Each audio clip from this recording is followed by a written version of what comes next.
Hello, hello. Good evening, everybody.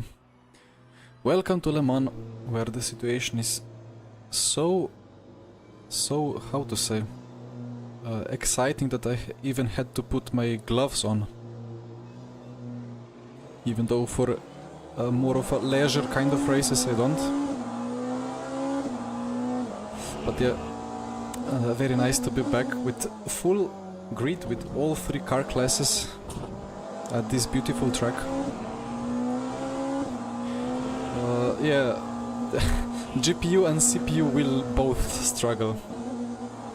I'm scared actually. I'm more scared of my CPU being roasted. Wait, let me turn off this thing so I get a bit more FPS. Let me pop out the chat so I don't look at the YouTube preview. There we go. Yeah, I have 3080 RTX, but then I have, what's it, i5 12600K, and I should have gone for 12900 because the 600 one is seemingly struggling.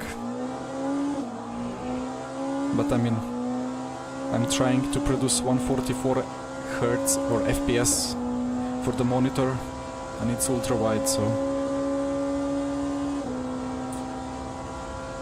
actually one more thing so I can hear myself better.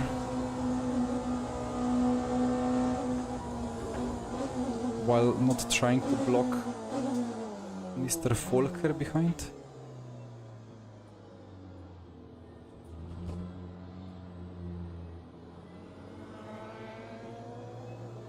Okay. Now I can actually hear myself, and all is set. I was being a bit scared already because, well, usually when I stream, the game crashes at least one time, but well, that's because I do like 4 races, and it's a lot of rejoining. But if I crash out of this one, or if PC crashes out of this one, then I cannot rejoin if it's at the incorrect time. But let's see. Early access stories.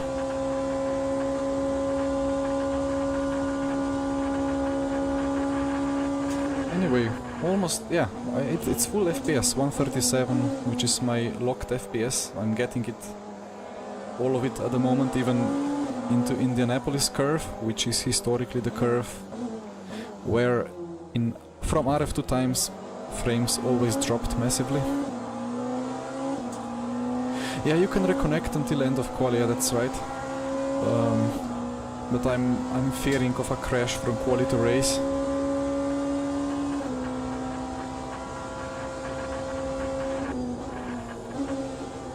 I got PTSD from that because I kind of lost GT Pro Season 3 title because I never made into the feature race. Well, it was not final round, but like round 4 of 6. But I lost the important points. Thank you, Michi. Michi, you're not joining today, right? Or are you?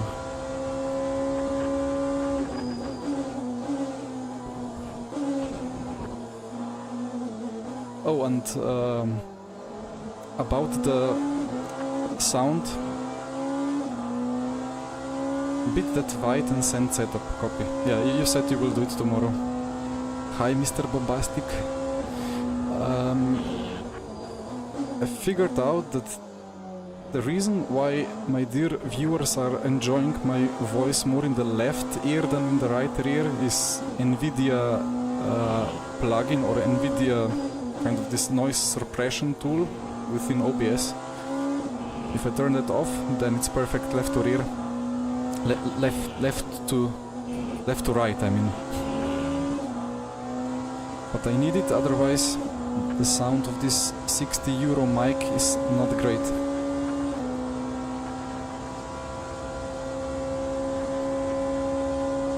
Yeah, I just use like 4 filters in OBS. Alright.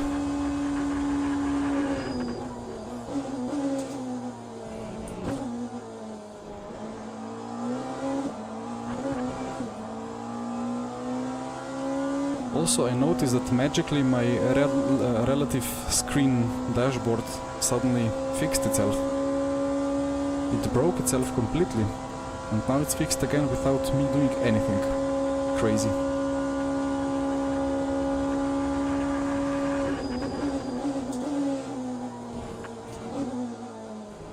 So half a minute until quali. Yeah, let's see. Supposedly, well, this is actually probably my last race in LMU before the big update.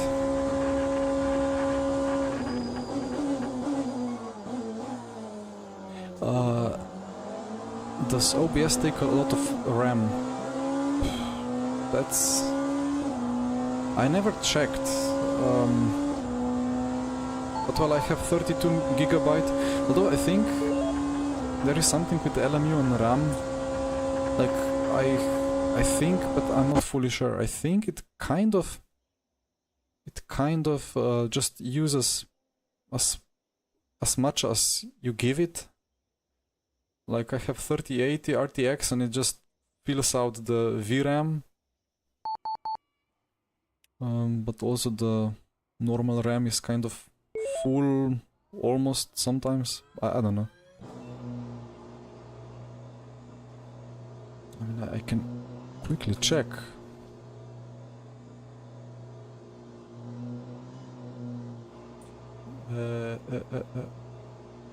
Where are you?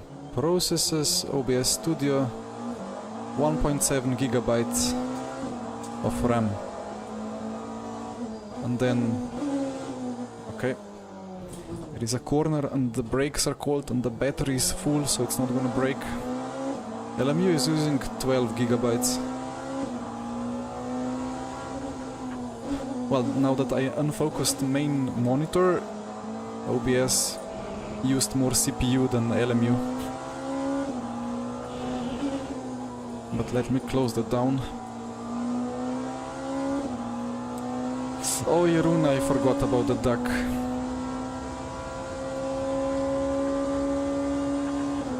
But also not much to cover. I hope the sound is good. I think my mic might be even too loud. Well, on the left ear at least.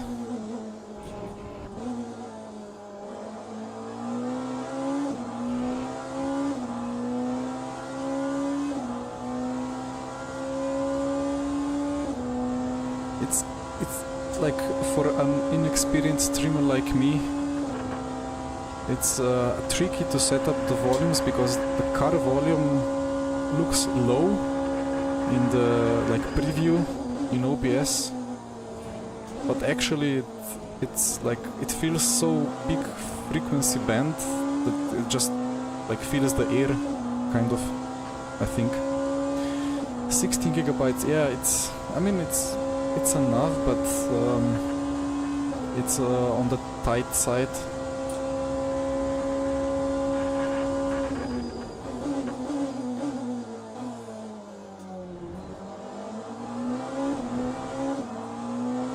Oh, that track is Surface of the Sun.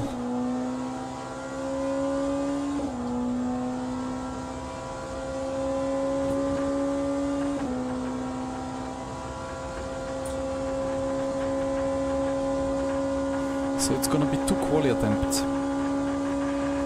And I'm just looking at the time now. If I actually can get 3 laps in, but I don't think so.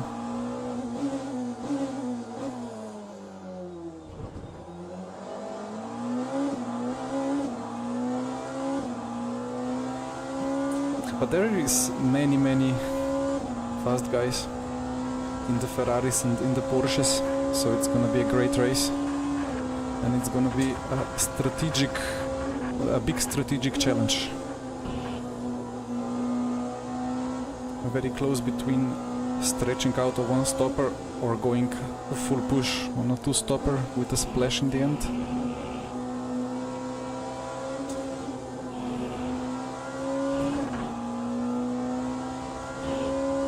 Yeah, track invalidation indeed, Jake. Hello, welcome to the stream, and actually let me try to not get my first lap invalidated already now in this corner.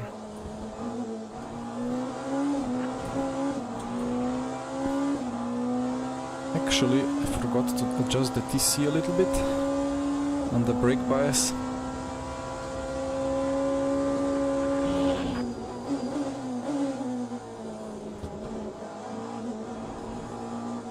Understeer. Okay. Well, that was a cut, but it was slow enough that it's not a cut.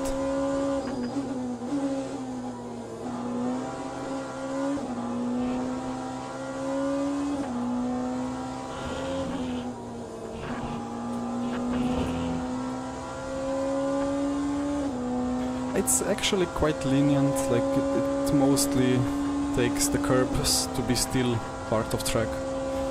So if you go beyond all white lines, but still beyond the curb, it will maybe give you a green cut, but it will go away, even if you are very fast and not losing any time.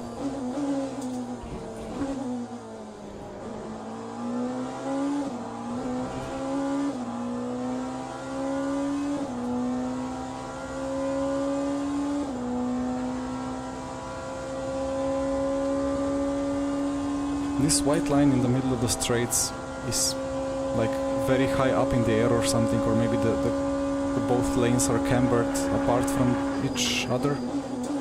So it actually takes like 15 kph out of top speed. It's pretty crazy. And then one needs to go like quickly over the white line.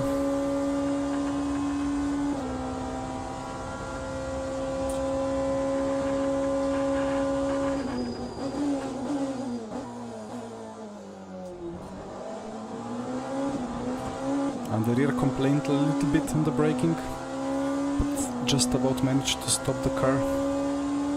No purple sectors yet. Somebody's flying.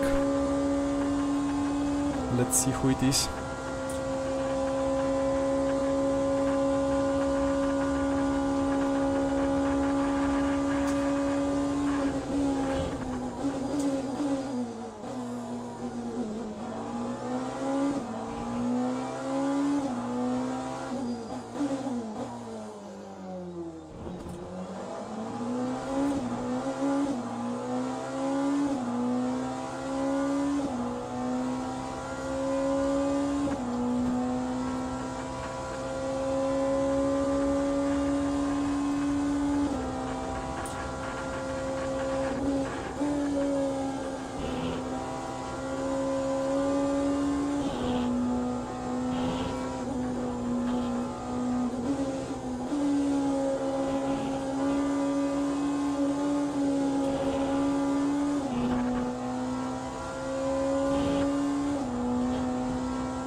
No cuts.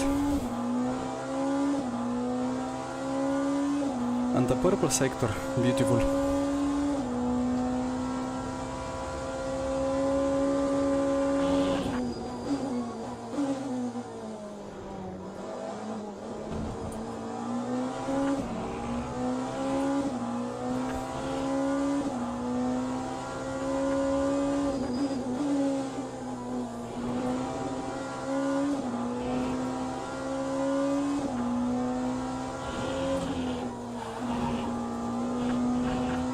Interesting car balance.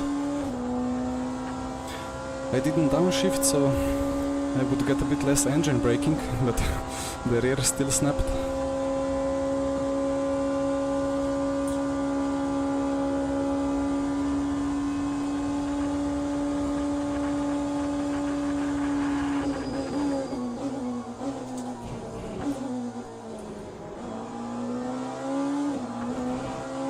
Well, for special events, leaderboard laps are practice, right?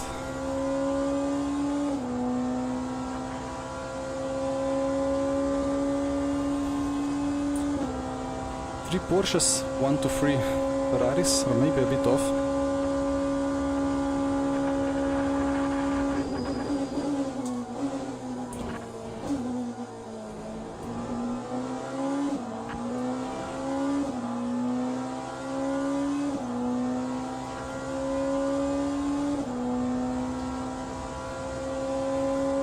Amici, my lap was immediately in after like I did 2 attempts 5 hours ago.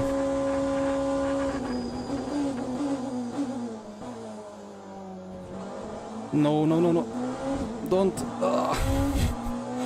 I didn't cut it that much. No.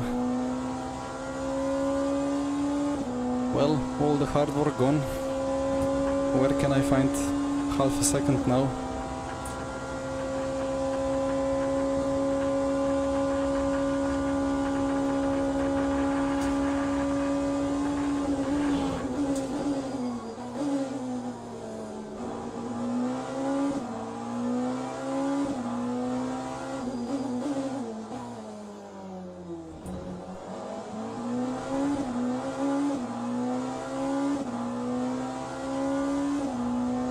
Well, I still have some lap time if I fly over 4th apexes correctly.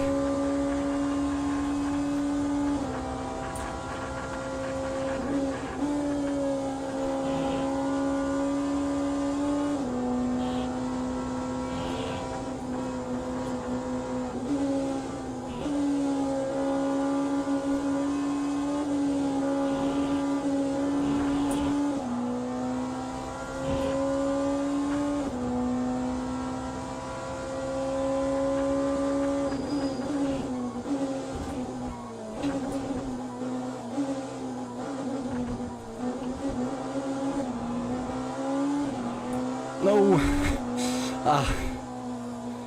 Well, it's an improvement.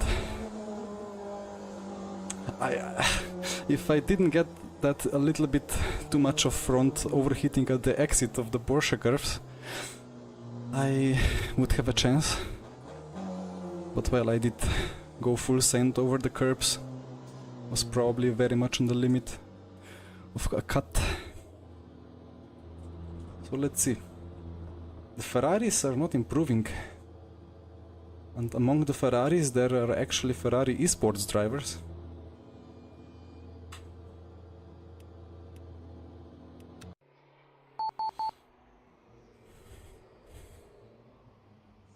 Where is...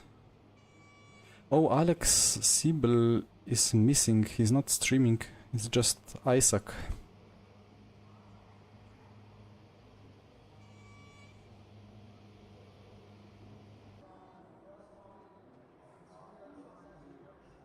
Oh, Mark White with double invalidated laps. Or maybe he just didn't try.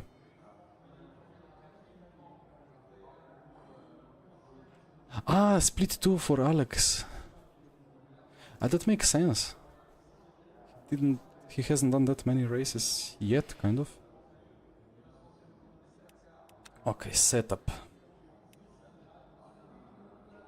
I need fuel ratio.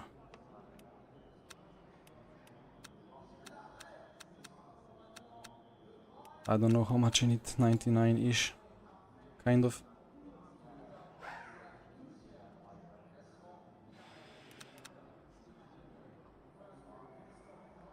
And 30 kilowatts output is a bit too much, I'll need to change that to 20 for some laps.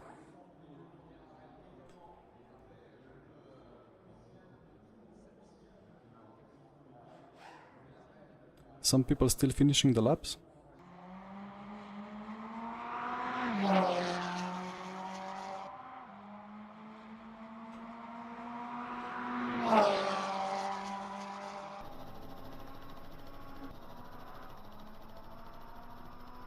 Now this guy cannot be on a lap, right?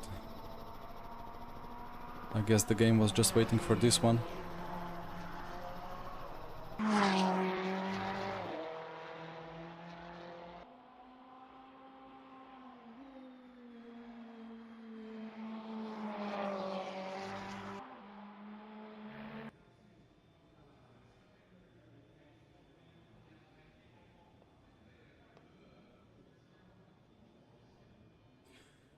Well,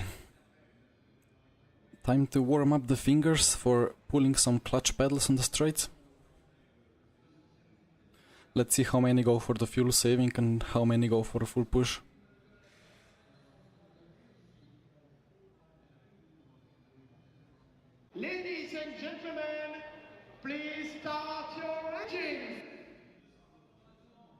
Made it to the race session. No crash yet. And as I said that, it froze for a second.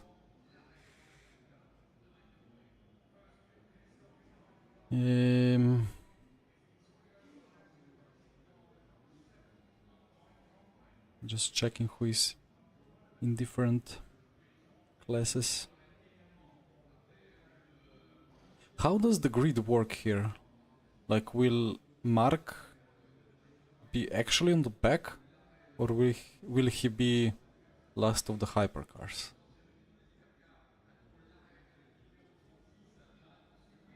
Well, let's see in a minute and 20 seconds.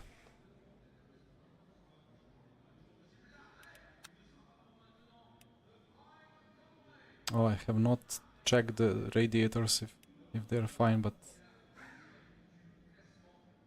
Well, I'm yet to see a blown engine in LMU.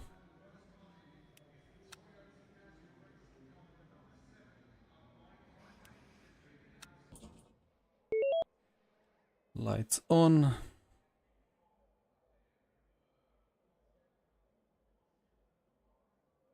Wait, I had it at power cut on 2, I think. These TC levels are so weird. I hope they update them and fix them soon. Okay, pit menu. Yeah, I need no change. Well, I suppose there is no wear at Le Mans.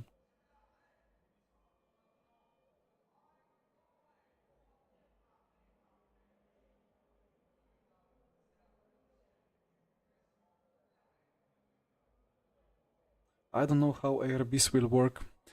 In that test race fixed race at intermediate level at Bahrain, I went up from 3.2 to something else to like 6.6 and lost a lot of grip. Went back to 3.2 and it was good again. Well, setup is what it is, so let's see. Thank you, Hyperdrives.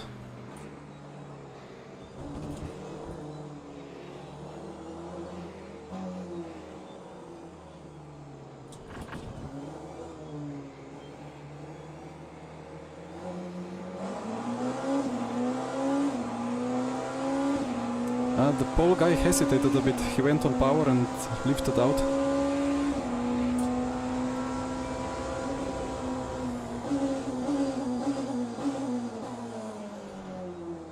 Brakes are cooled.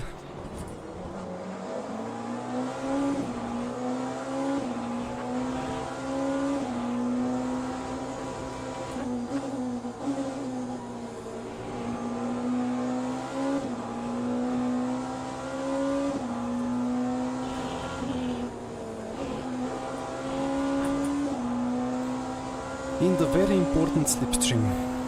Somebody pending compensation already.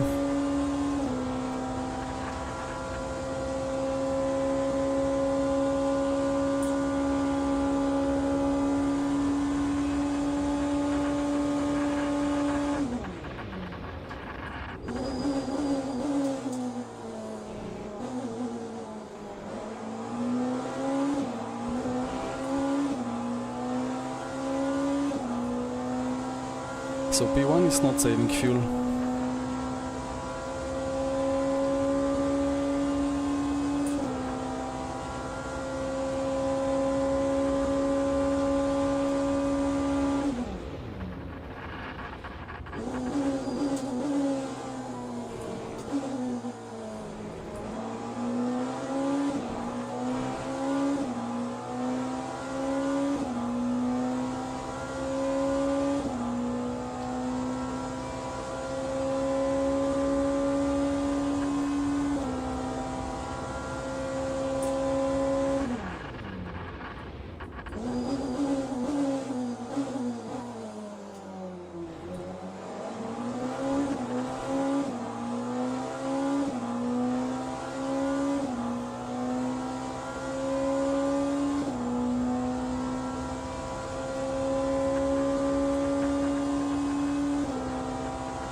FP1 made it easy for me to get some good slipstream.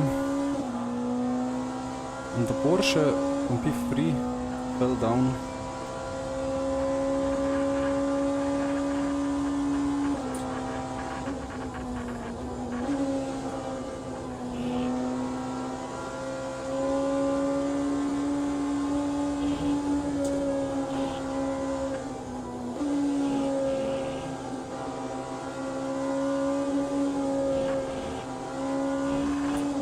The Ferraris are ultra quick in high-speed corners.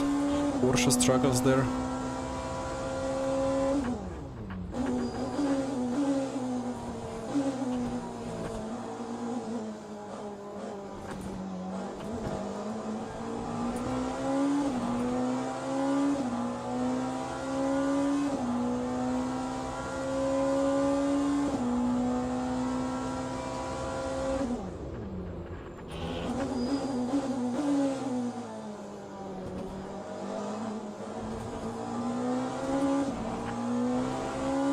P1 pulled quite some gap in the last sector.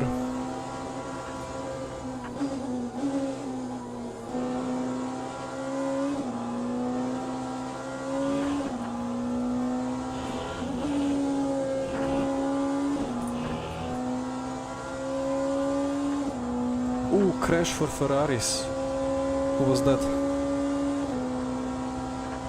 That must have been Gillison and... Oof. That's a painful stream for Ferrari Sports.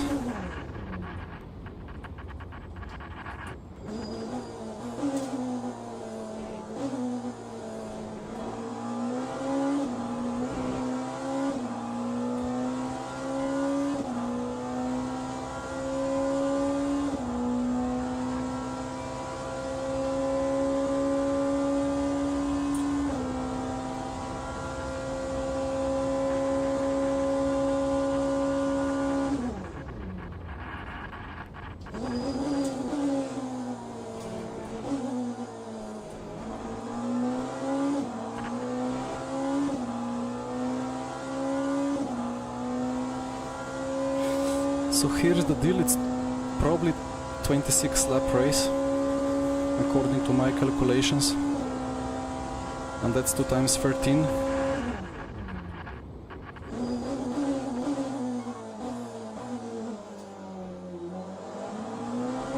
And one full push gives you like 11.7 laps.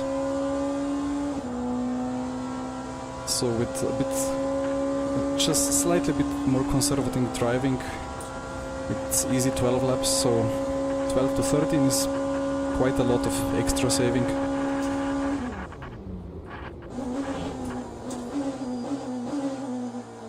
But the pit lane is long.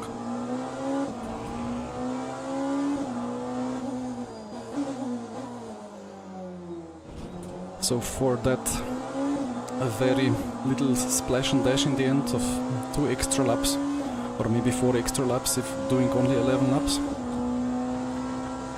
it will be quite a big loss, and I can afford to lose like a second and a half per lap for sure, I think.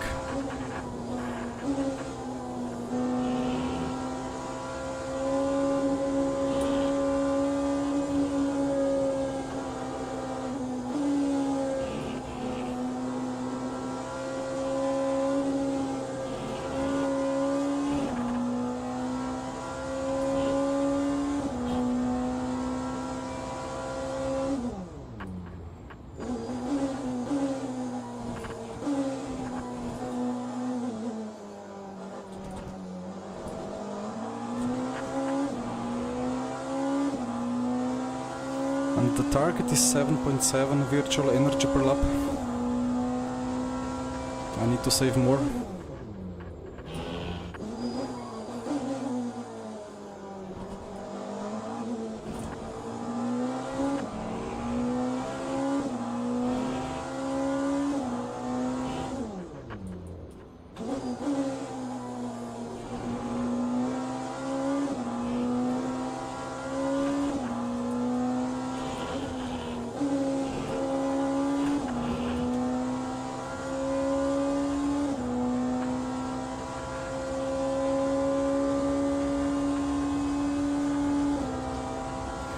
Why, Michi?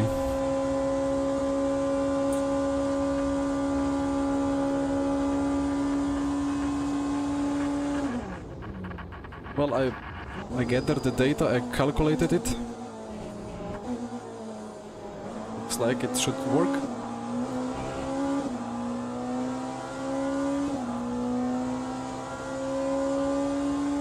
You mean like 11, 11, 4? Yeah, I mean, if you have more explanation, then let me know. You think it's just too slow, or is there some trick with virtual energy?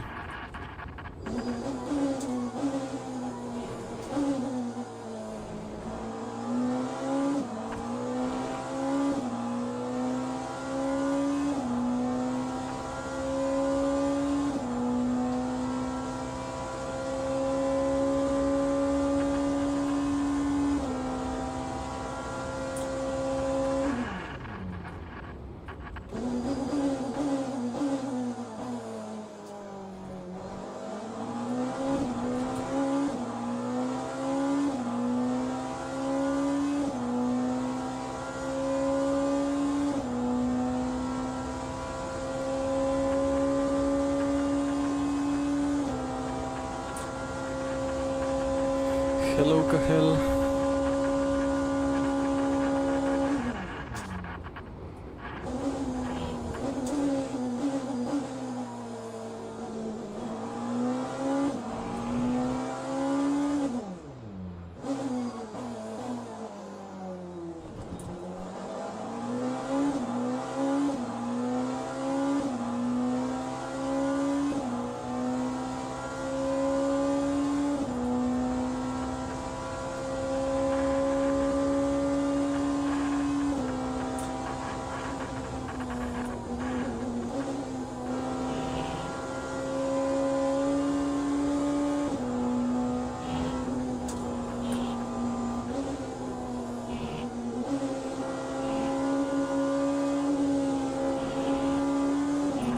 That's a cut.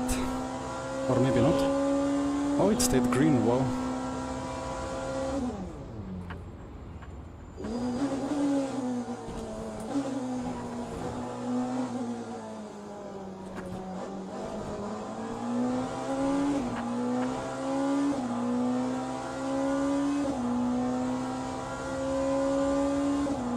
Virtual energy is on target, nice.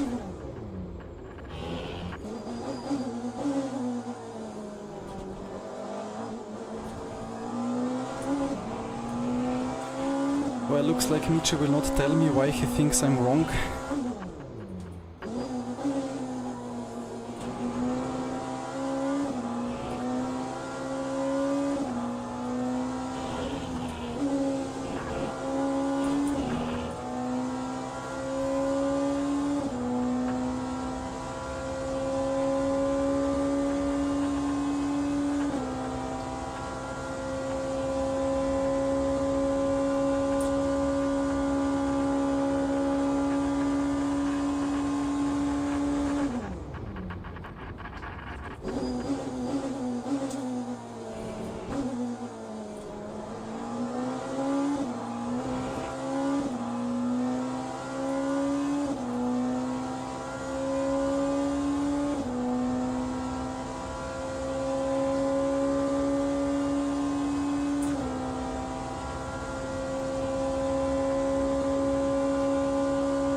Well, that will be fair enough, Hyper.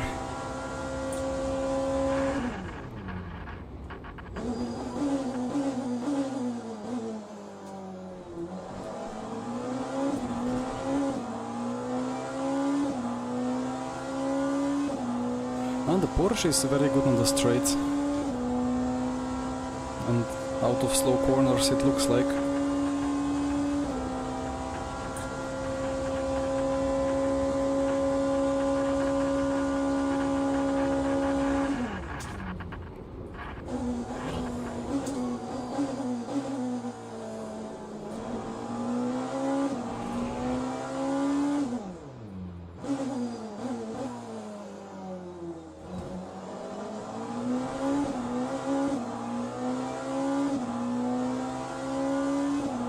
Let's see at which point Volker will lose the patience.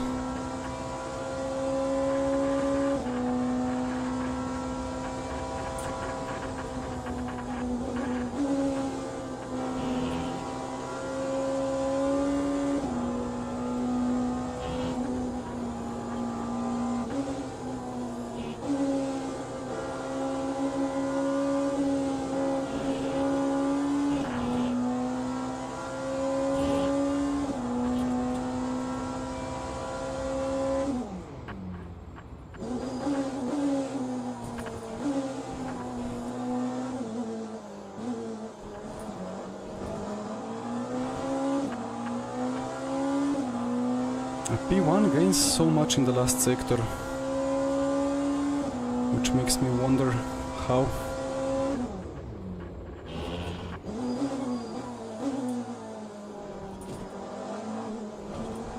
Because I'm saving fuel in sector 1 and 2 mostly.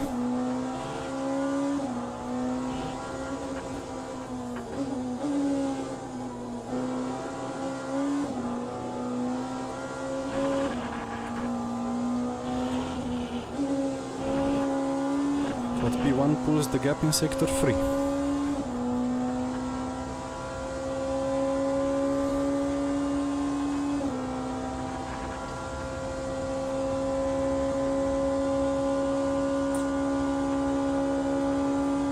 Oh well, I suppose flat out is usually the more entertaining strat.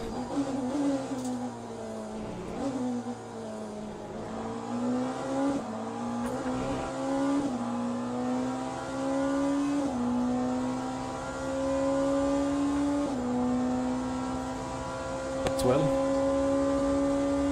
I thought I should try this one.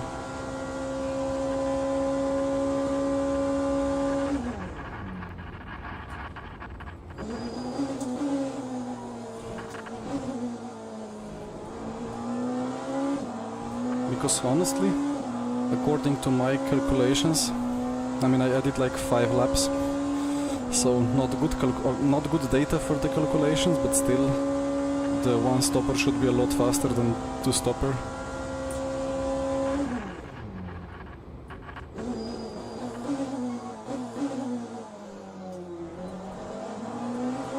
And I did kind of think that most will go for the fuel saving.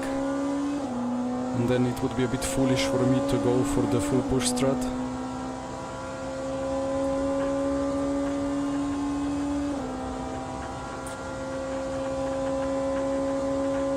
But let's see how it turns out.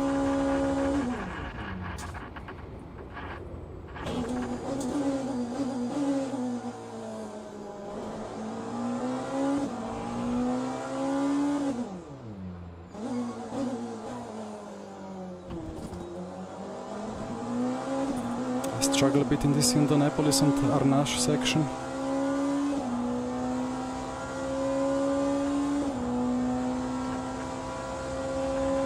Oh, he's got the toe.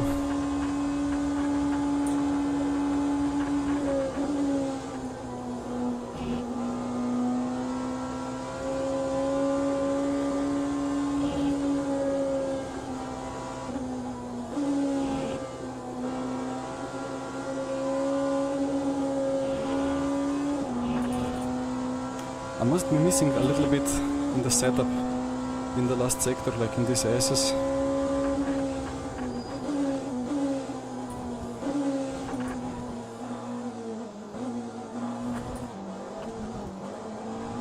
Clipped the anti-cut.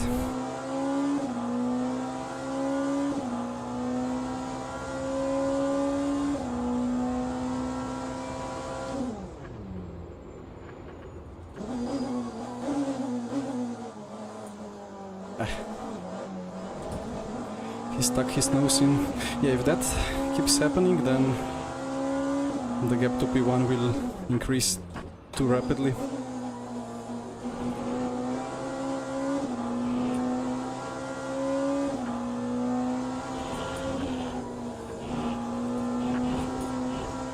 That's gonna be a cut, just a little one. I'm confused why am I so fast at Tertre Rouge, so exit onto this straight. but I lack pace in Porsche curves compared to Ferrari at least.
That Porsche size in the rear view mirror increased very dramatically.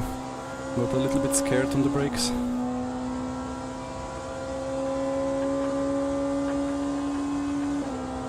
But well, I mean, my strategy compared to people behind me is like very good.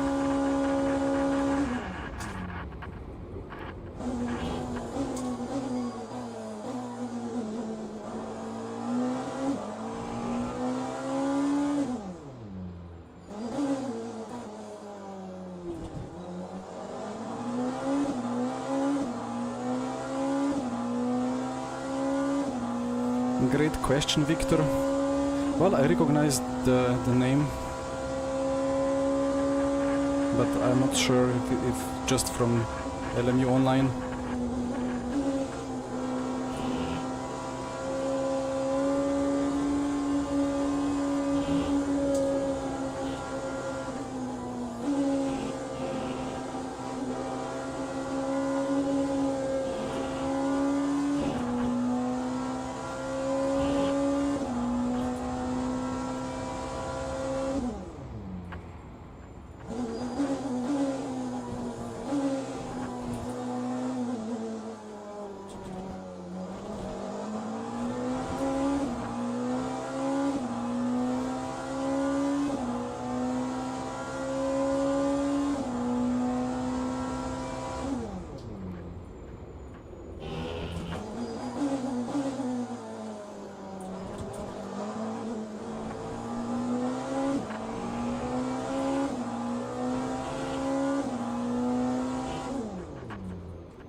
Oh no, gonna get blocked.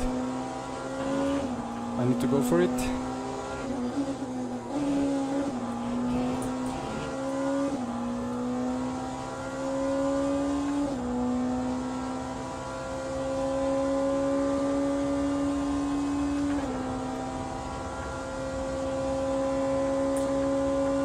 Where is that? Aha.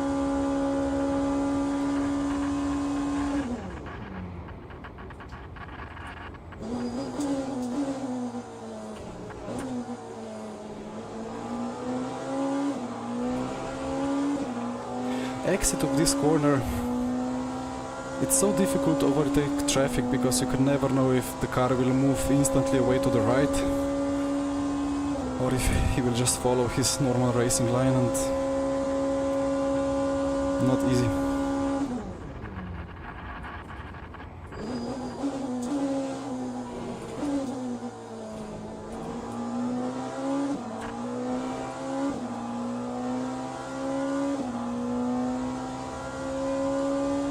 Jana Lazy, okay. Thank you, Mariusz. Hyperdrives, it's Ferrari Porsche show today, but maybe for the last time. Big update coming on Monday. And let's see if the BOP is the same after that. They didn't say anything about the BOP in the update video. But, well, it's not overly crazy to think that there could be some improvements.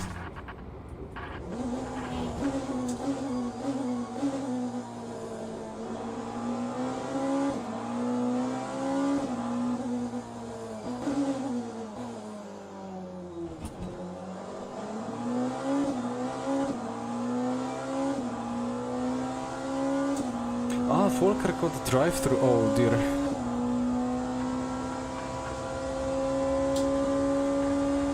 Unfortunate.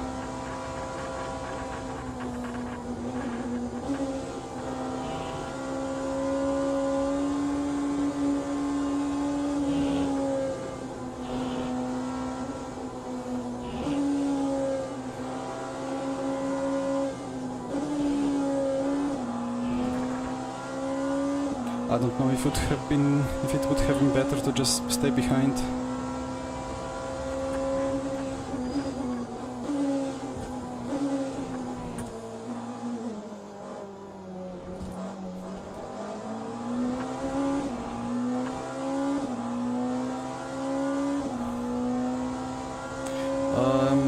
I will stream, but not sure if Monday or Tuesday, depends on how they schedule things.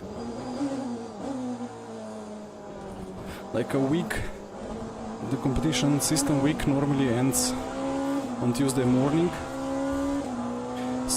So let's see how they plan it.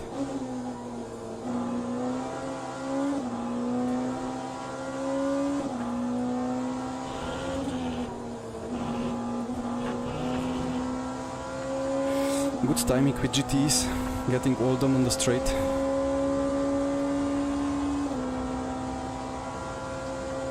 And I will just about comfortably clear them. Awesome.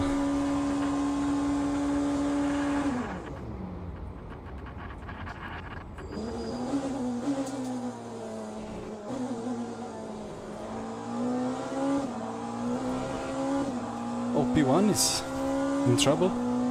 Lost 5 seconds. I wonder if he got all of them in sector 1 corners and just needed to wait behind all of them. And then I got all of them on the straight. That could be the case.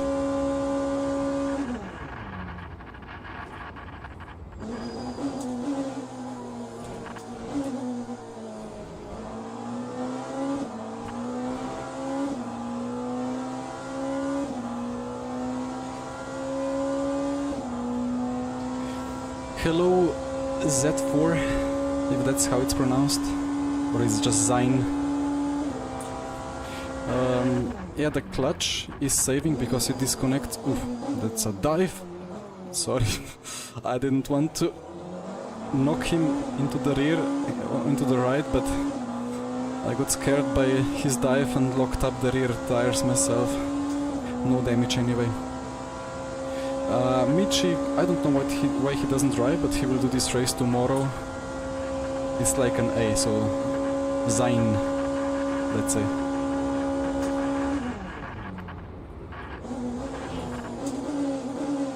It's difficult to pronounce the Y to us Slavic people who don't have that letter. And about the clutch, so the thing is, you burn more fuel for sure, but you brake less, like the car stops less, so you effectively save more fuel. Or let's say for the same fuel saved you lose a lot less time.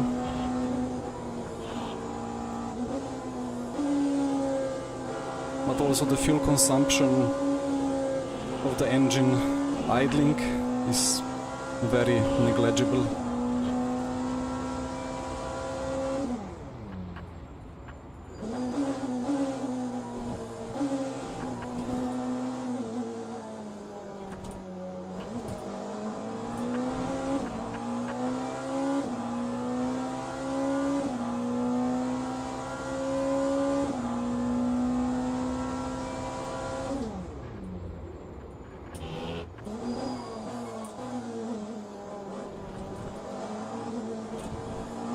Oh, that's a cut.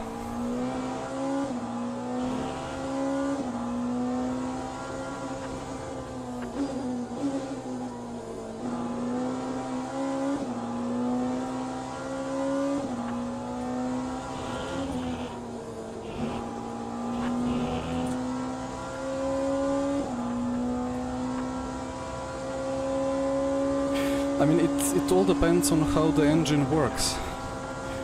Because if you just lift, then all that engine braking surely like gives you like 100 horsepower into the opposite direction, depending on, well, again, depending on how the engine is made and the gear ratios.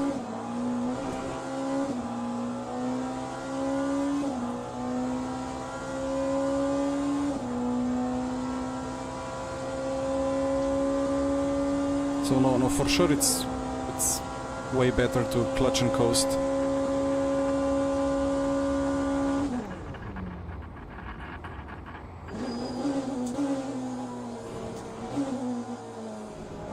But then again, it depends on how the clutch is. Like, I don't know how it works in real life, but I can imagine a clutch in real life getting burnt out and so on.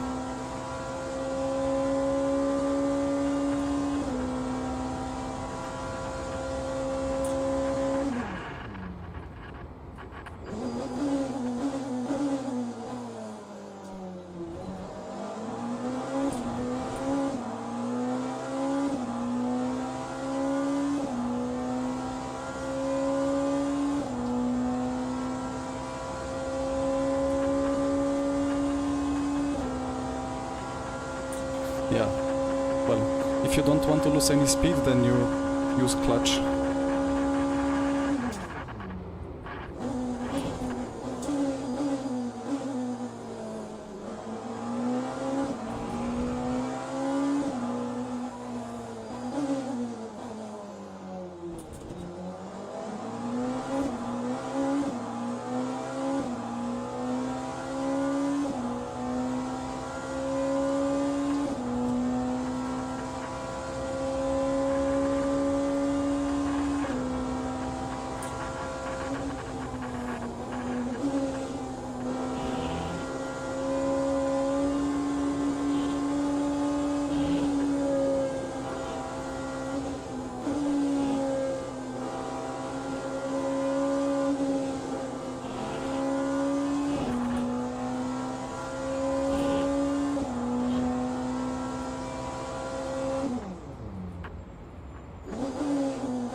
So Volker going in to serve his pit stop, what's it, drive-through, supposedly.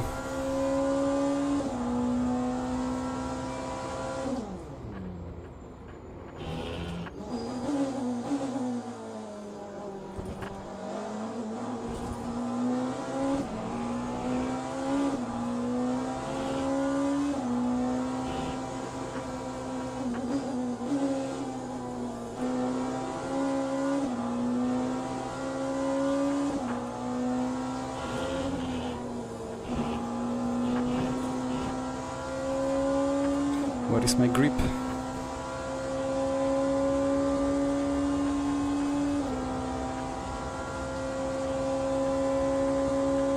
Well, that's a good question about hypercars.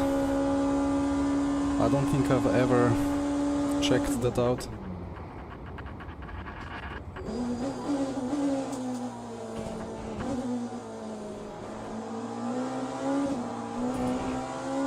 And then with LMDH it's especially interesting because they have electric motor and they drive off the standing start or out of garage just on battery, so they don't need like a clutch pedal in the classic way.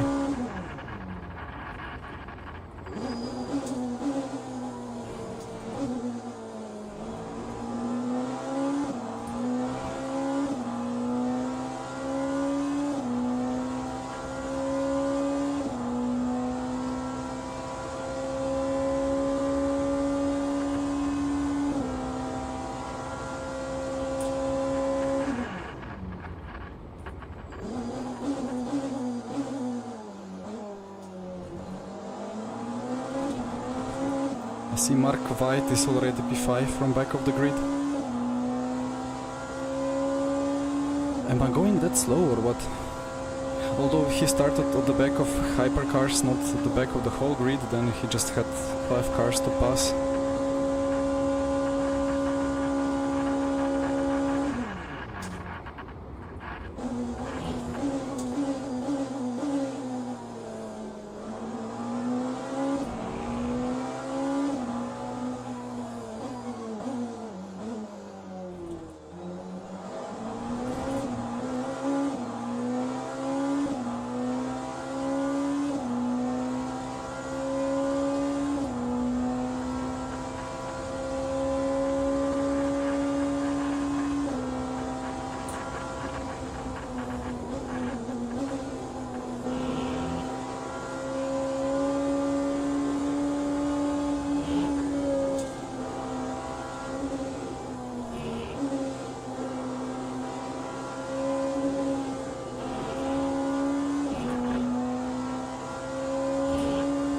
Porsche behind keeps extending that corner.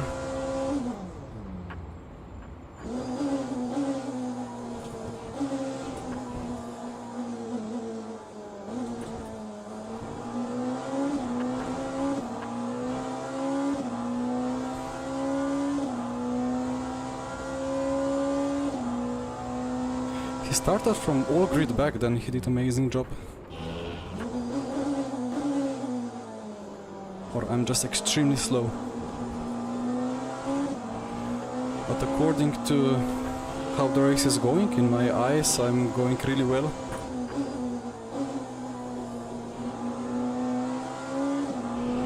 I'm well on target for one stop less.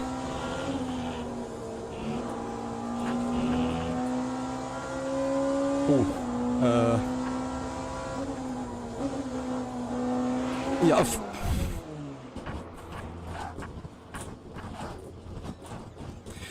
If cars are crashing ahead, what do you do?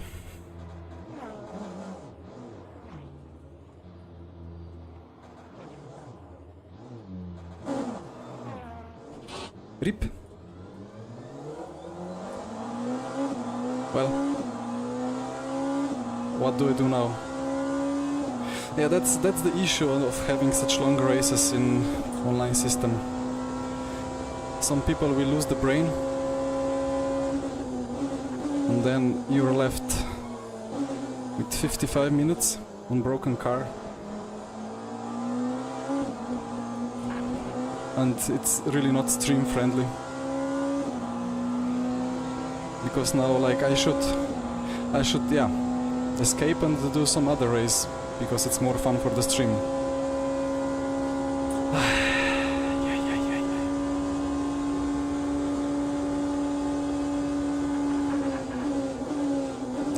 Such a shame. I really wanted to see how that strategy pans out. I was 10 seconds behind after 11 laps, like it was going perfectly. Obviously I would have probably lost a bit more time in the second stint, but it would be good for me. Yeah, I mean, I have to keep driving for rating, but I'm not really here for rating. I'm here to make a good stream and to enjoy myself. But if I escape from this, then I'm losing the gold rating and probably half of the silver rating.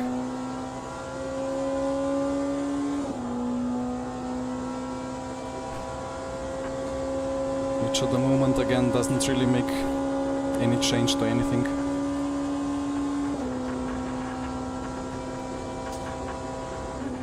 Yeah, I was just like, I wanted to go full throttle, but I didn't know like that LMP2 ahead. He could just go on throttle a little bit and roll forward and I would be dead, so I had to brake just enough to be fully sure that the gap on the right was the correct gap and the gap on the left not the correct one.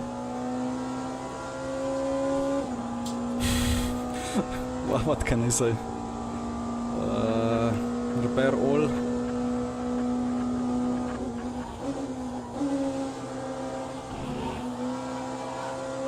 And see how long it takes. Change the tires, obviously, because my fronts are cooked. Yeah, let's see where we emerge out of the pits. But I don't think it's a good position.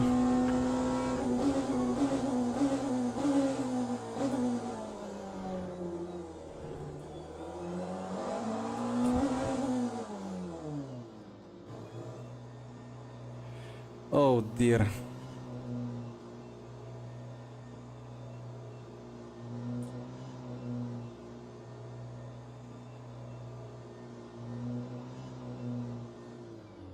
If I went flat out, I would have survived, because that car didn't roll forward, and I would not get killed from behind, and all would be good.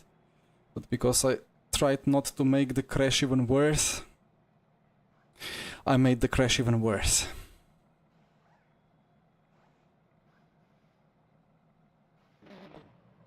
Is it fair to say that I binned it? I could not do anything in a safer way. Like I was kind of deliberating if I should step on the brakes like crazy to be able to stop the car if needed, but that's even more unsafe thing when you have 3 hungry cars behind trying to eat you alive already.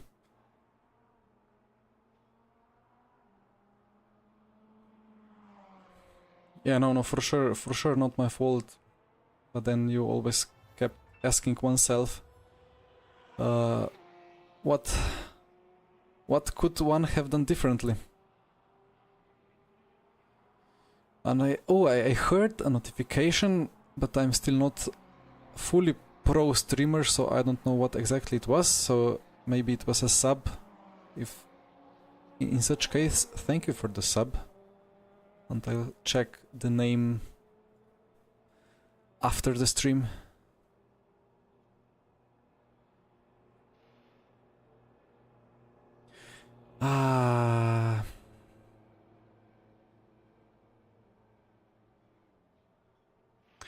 Well, yeah, I was one of those who focused on whose fault it is, and I guess in the end of the day, there must be people who focus on the fault so that eventually people who don't know how to judge things learn it better when they get properly penalized or so on, and that the rule books get better. But I learned from esports events, and there, well, somebody crashes you, it's his fault, he gets big penalty, but you lost the money, so then you keep thinking what to do differently to avoid being a victim of somebody else's fault.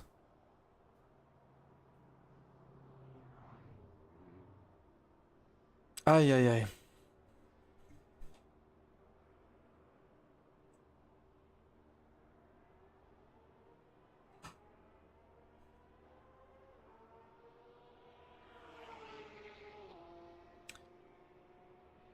So now I will need 14 lap stint if I want to avoid all the stops, but I guess the strategy train or the strategy ship has sailed.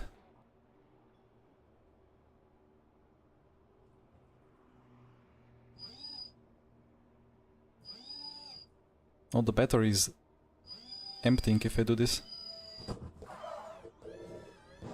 Okay.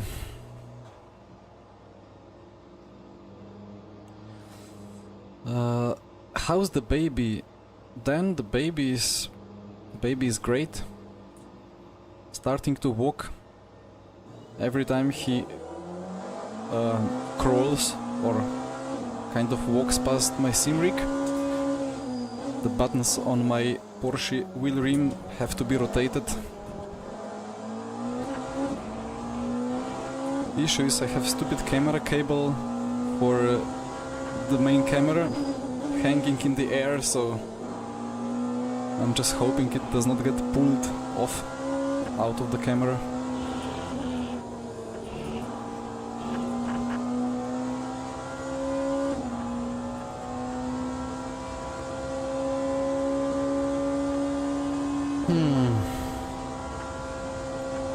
Well, I guess I'll keep driving. Not much I can do. It's a race after all. Maybe try to do fastest laps.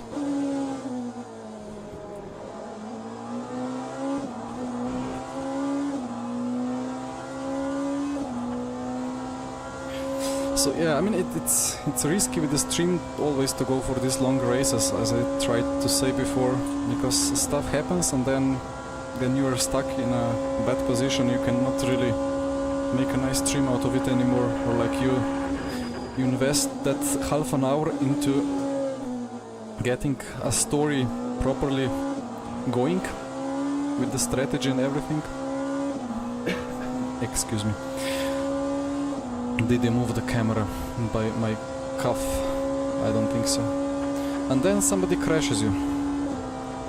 So it's always nice to have 15-minute sprint races, because it keeps being entertaining for the streamer and for the watchers, for the viewers. Yeah, that's a better word.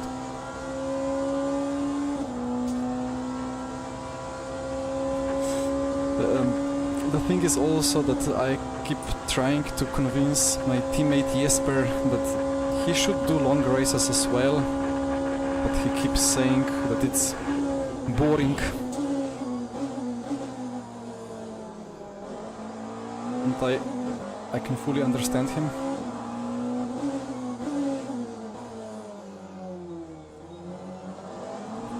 But at the same time, sprint races, I mean, if it's a 15-minute race, it can be as well just a 3-minute race or 3-lap race, like in Codemasters, which has its own charm.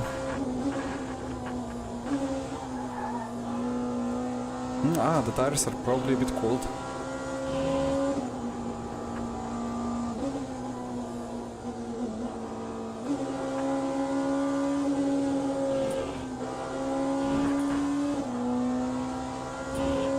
But alright, let's see how much lap time I was losing by fuel saving if I try now to go really full push.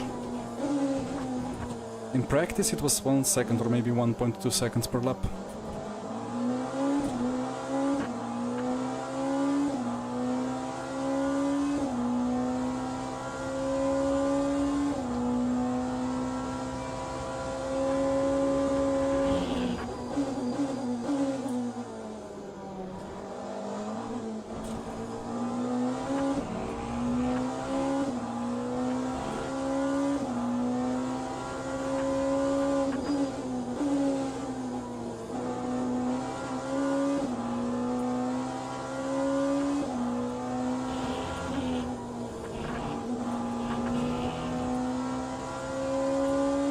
Yeah, I lost a 10th in that apex, which I missed. But most of the time is lost here on the braking.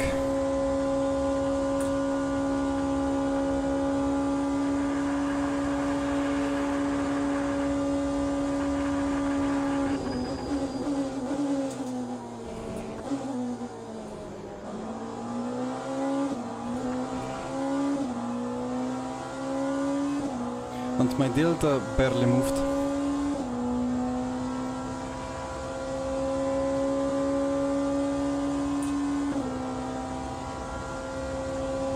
Although, well, my PB was on quite an empty tank already.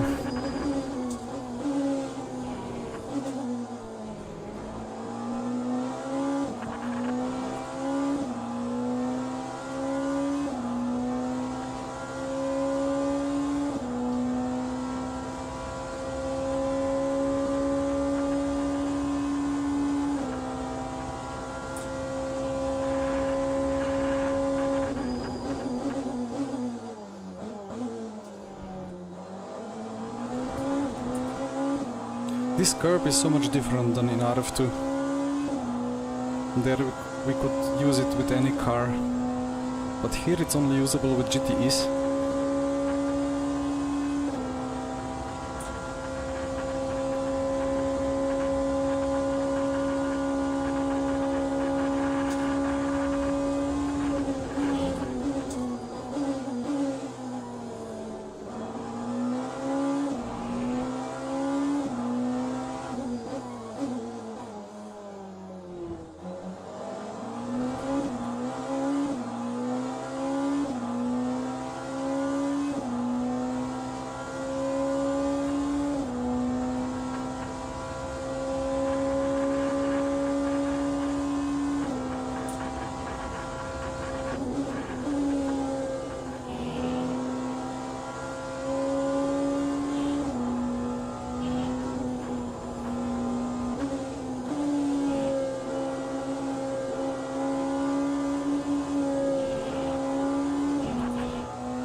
Oh well, my data is not too bad.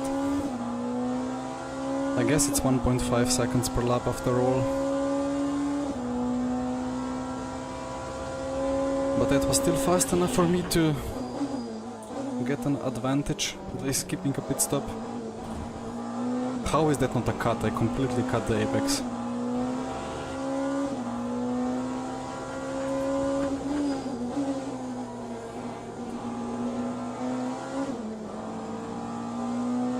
That was scary. Why did he flash me?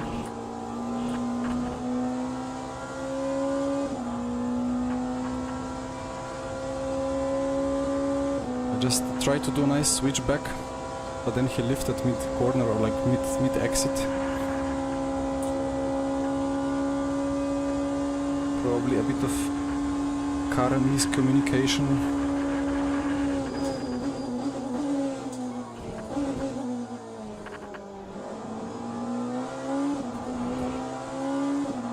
Or how can I express it? Car body language miscommunication.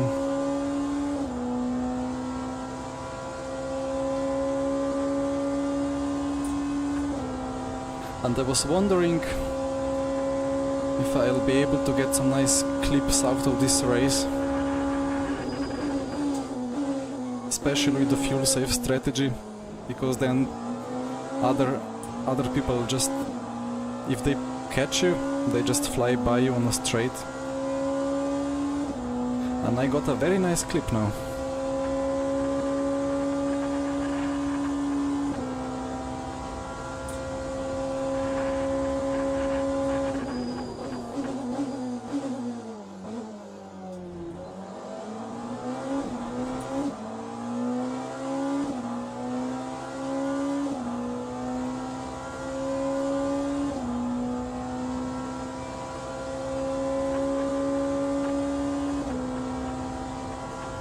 Then, if you are still watching, next time put half of the race into wet. There is way too little rain.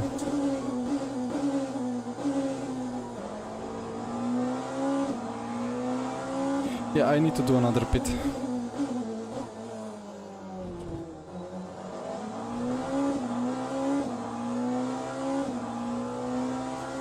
Ah, I missed your message, Dan. Nice.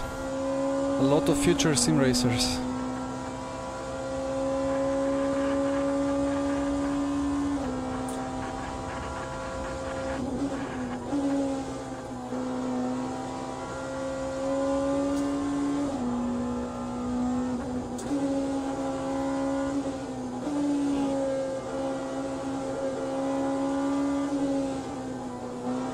And I don't mean...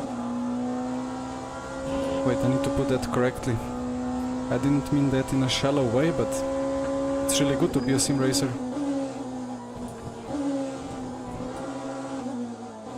Because then you become much safer driver on real road.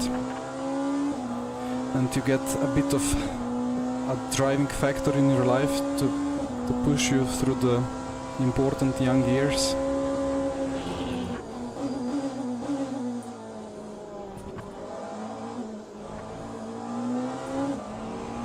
Well, depends what you are racing, of course.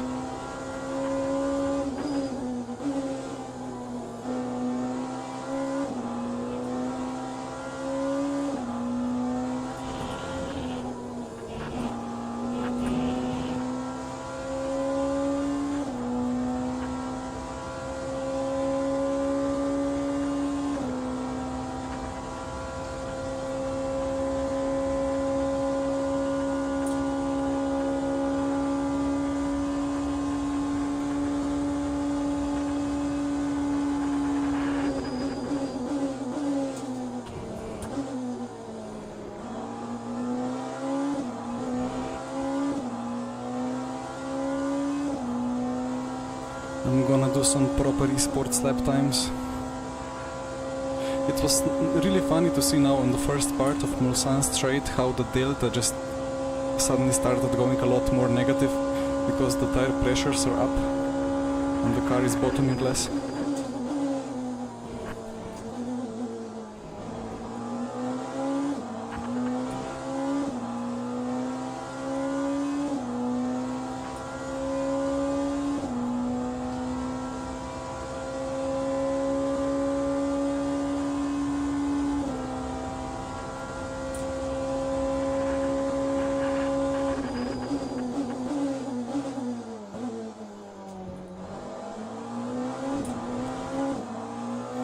would I take other classes in future specials?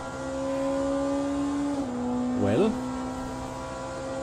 currently the GTE tire model is a complete disaster, so when the tires get updated,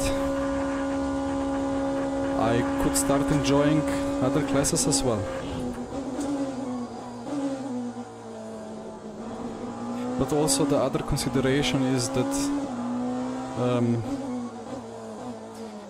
well, LMVS, if it happens when it happens, probably I have better chance or like better possibility of driving a hypercar than other class. So in that case, it's better investment of time. Keep missing the apexes. Better investment of time for me to keep doing these nice high downforce cars. And I generally prefer high downforce cars. So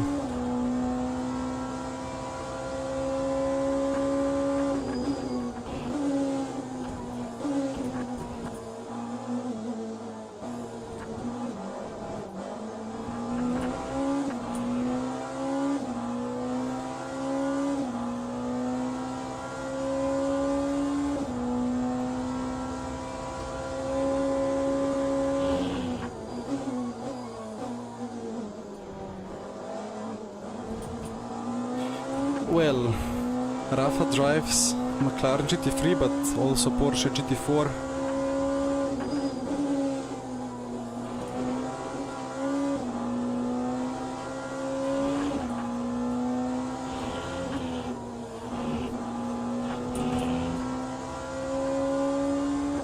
And then, I don't know, Rafa is American, Cadillac is American.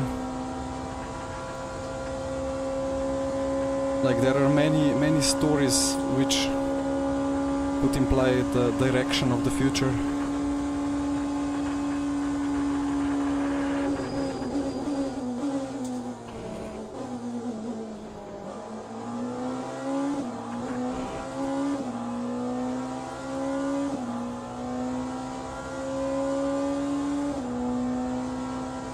Glad you liked my answer.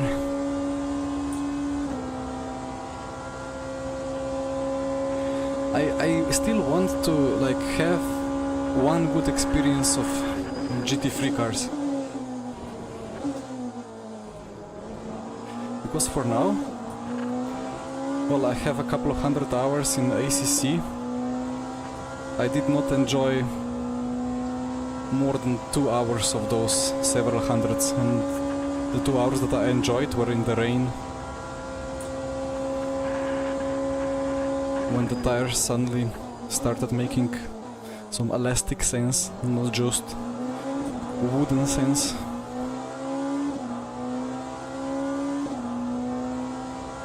And I saw some GT3s in iRacing are complete madness.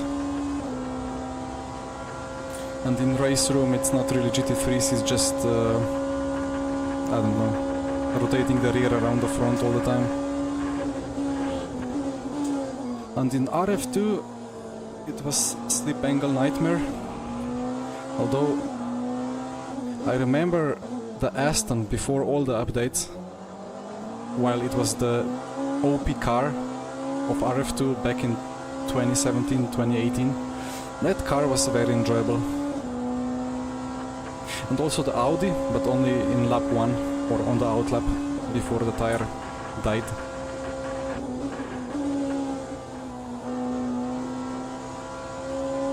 So I'm looking forward to a properly working tire model that will make GTs enjoyable.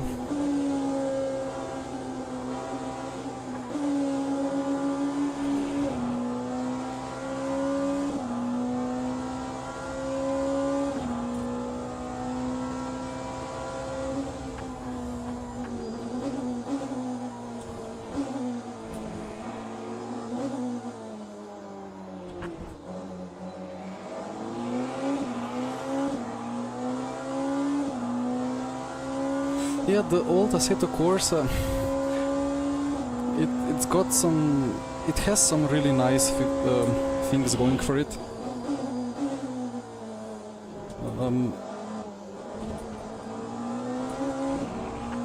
I just like, I don't know, the behavior over curbs especially is, well, it's well known to be the worst thing on the tire, and it's not really something that can be fixed in AC, I think. But the cars, I mean, I can only judge the cars which I drove for esports, and I drove the F3 and that Lotus F1 car for esports in AC, and both were quite a nice experience.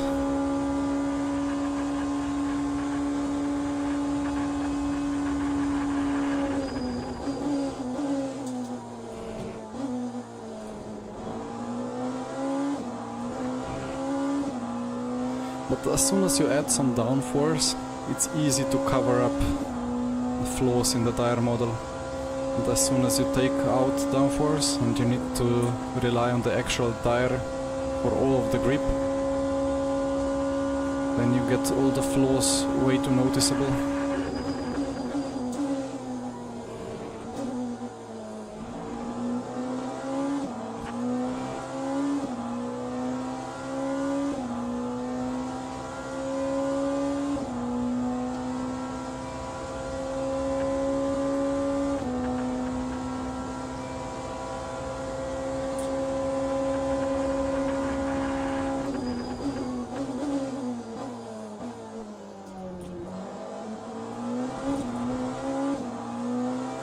And I see my sugar is falling, so excuse me as I will munch on a nice sweet date.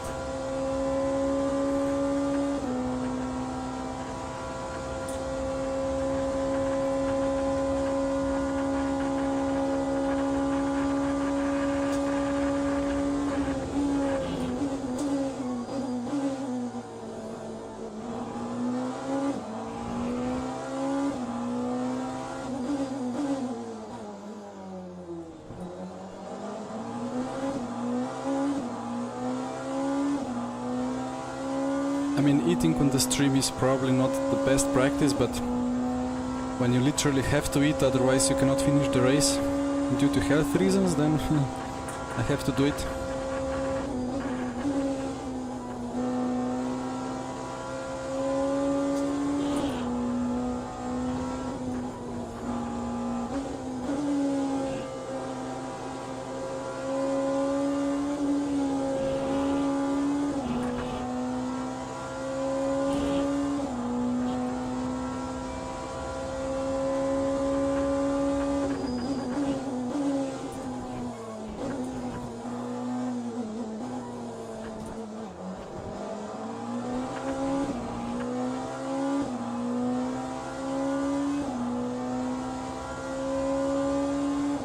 I wonder if 22s are doable on race stint.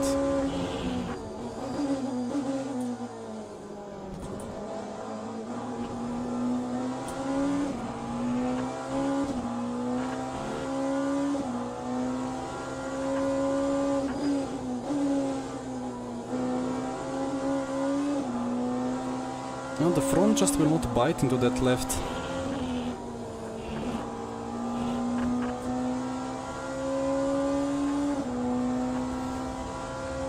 It's so strange, like that corner, so what is it, 1, 2, 3, for kind of turn 5. It feels so understeer, as if it is massively off camber or something.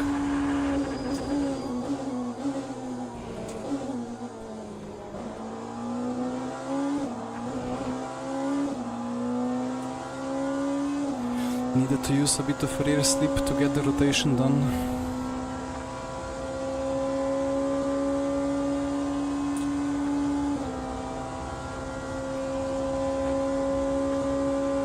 Rafa Food, yeah, I mean, they are building massive centers where you will have cars, seams, food, everything.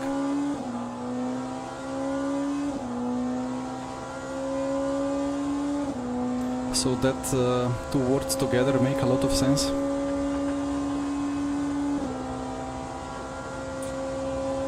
Really looking forward once they build one in U.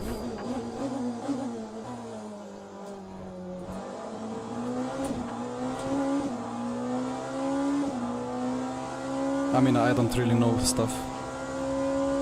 That's how I understood it. The one that they are building in US looks really good.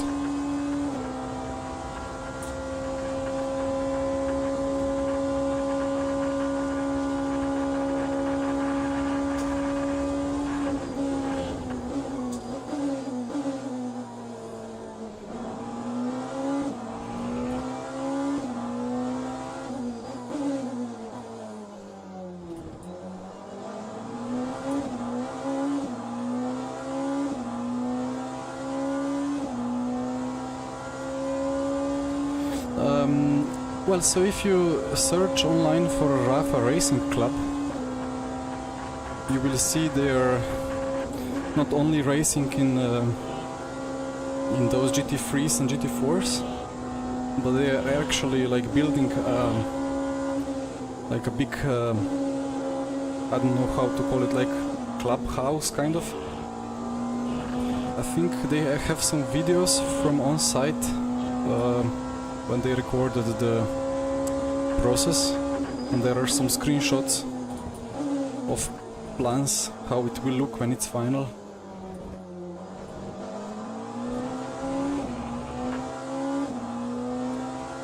Yeah, they are doing quite well with social media,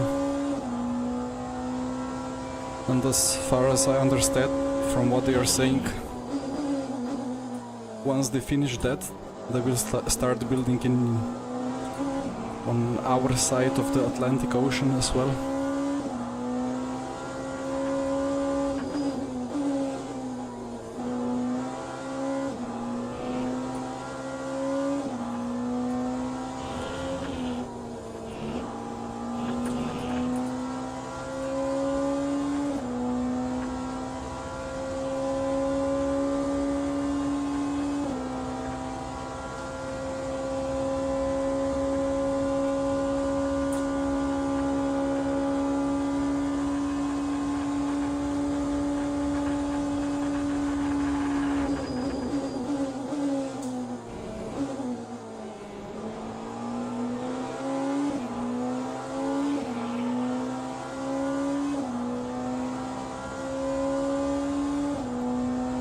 What did he want from me, to go to the right and then he go behind me, or what?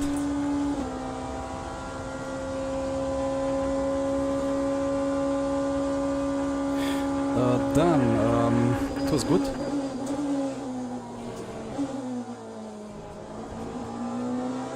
I mean, I was P2, so all the cars were in the mirror. But I did not have any struggles.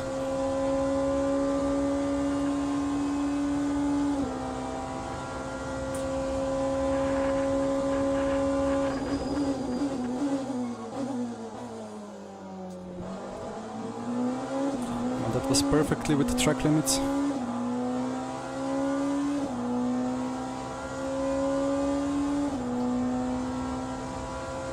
Like now FPS, so it should be 137, and here I can feel a little bit of stuttering and kind of tendency towards input lag, and it's going to 125, 102, 107, but it's this corner that has, well, where is the apex? This corner which always was an issue for a frame rate, like the run towards Indy. Was it LMVS? It was the first one when we finished P3 in the end. On the sunset stint, I was literally half second of pace or 1 second of pace, because in those corners I got so much input lag and the frame rates were just so severe that I just could not drive. I just coasted through some corners and some exits. Just waited for the grip to come before going full on power. And then in the day it was spot on. Smooth frame rate, no input lag.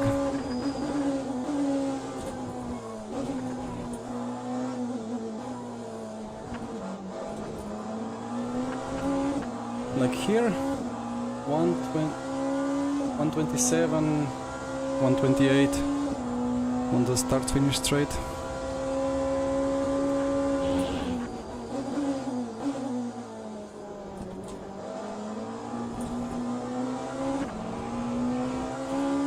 '22s are doable.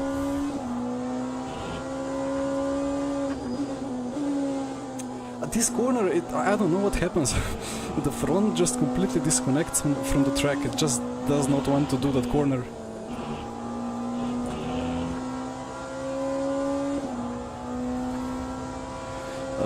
Which pedals do I have? I have the sprints, so Heusinkveld sprints.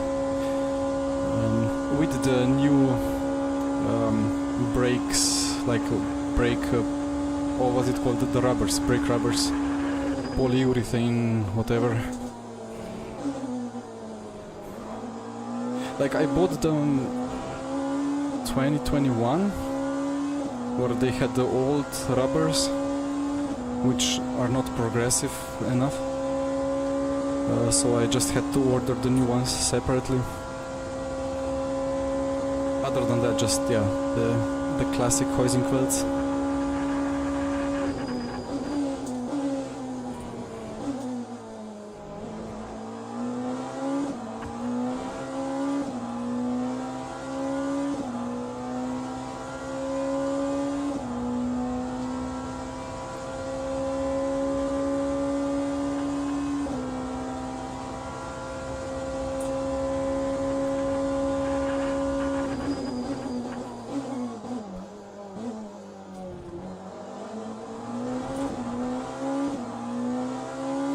Brake bias needs to go a bit to the front. No worries, Andy.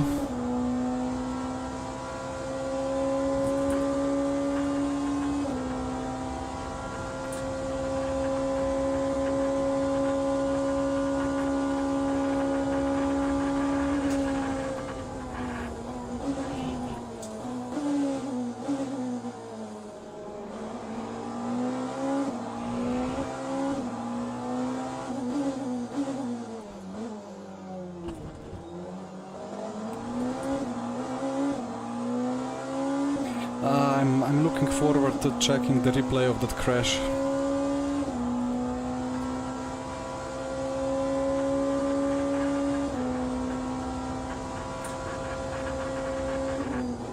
We'll need to make a good use of that replay tool.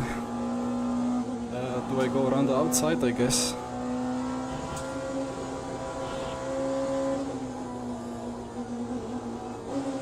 He seemed to go so much and so slow on the apex that I kind of thought he's letting me through, and he was.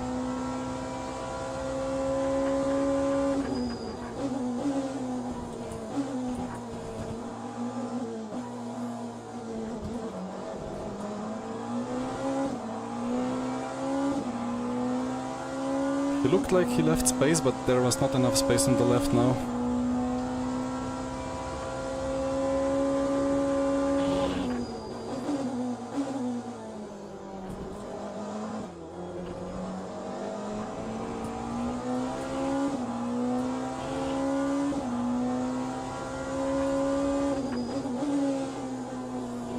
And now I clip the curb. Ah, so difficult corner.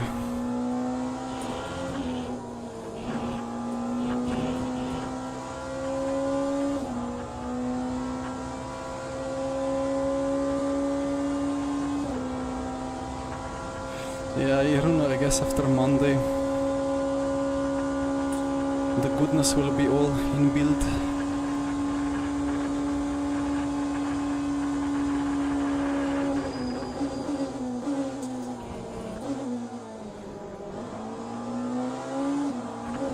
I keep V-shaping this hairpins a bit too much, not carrying enough speed through the middle apex.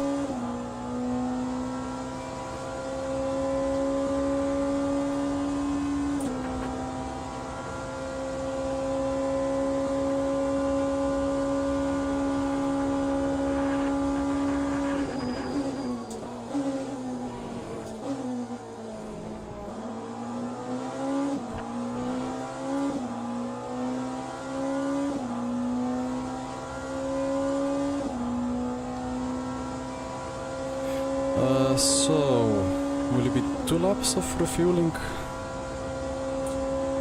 I need to calculate.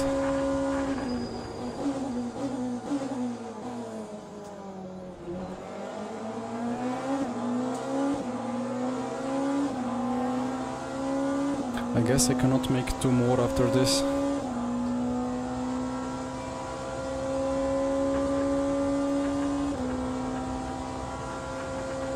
So it will be like 13.7 and then I box 13 for, I guess it's gonna be 3 more laps, but I need to refuel very roughly. I would have dived him if it was for esports money, but a little bit too far for an online race like this.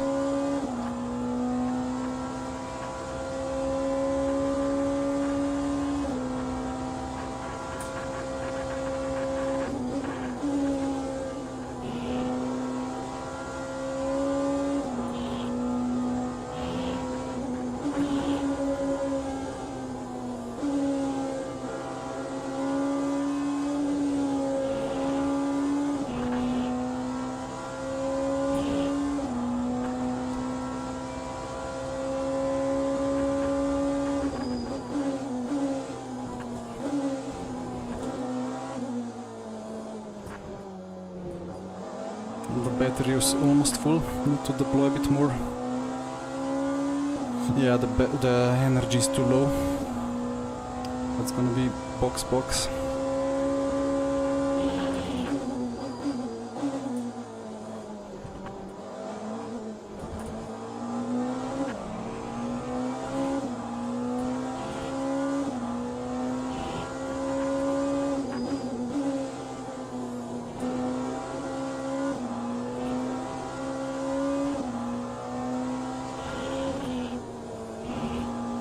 Let's do an LMU refuel. 3 laps, so 8.5 per lap, so that's 17, 25, 26% battery. Where are you? No tire change.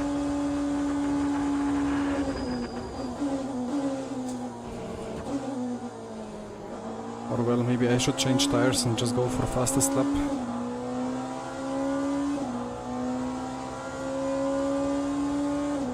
And then fuel ratio has to be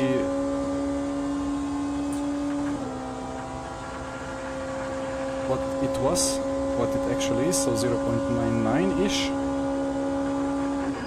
for this current track combo.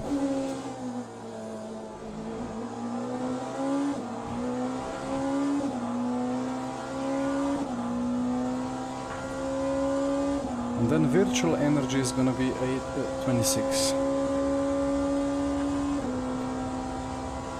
So that should give me 3 laps of virtual energy and 26 times 0.99 liters.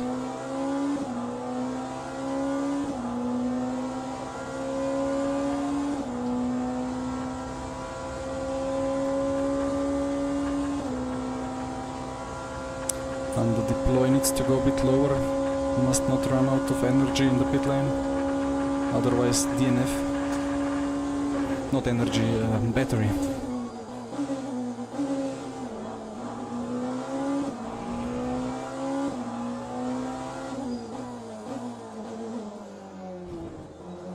Actually both. If one runs out of energy in the pit lane, then it's stop and go penalty. If one runs out of battery in the pit lane on LMDH, then you are stalled forever in the box.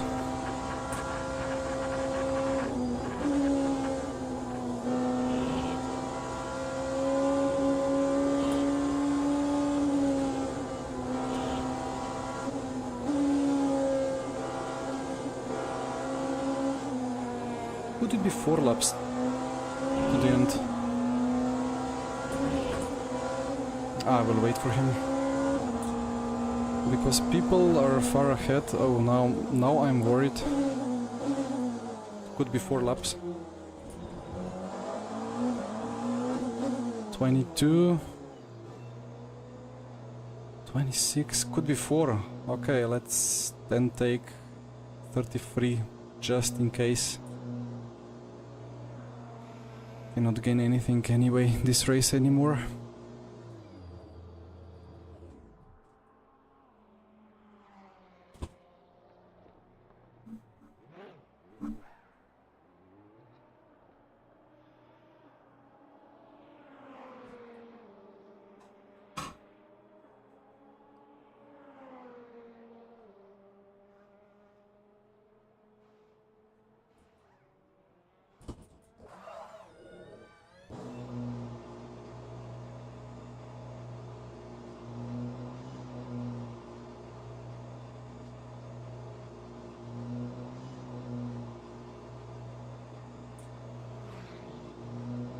Oh, I have actually been lapped.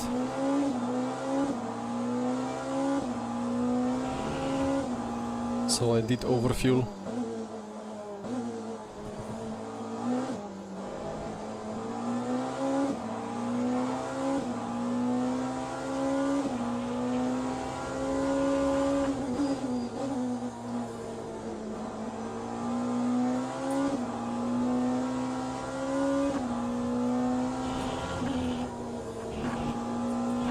But they might walks again, right?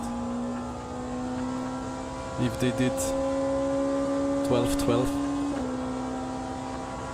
and it's 26 laps race. Well, let's catch P2 then to unlap myself.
So P3 is Merlhes, or however that's pronounced.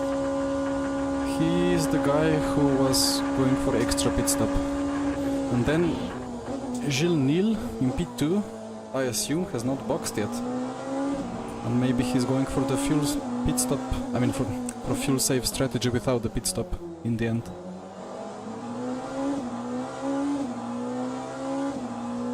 And if that is so, then we are already disproving Michi, but I think I have disproved Michi already in the first stint.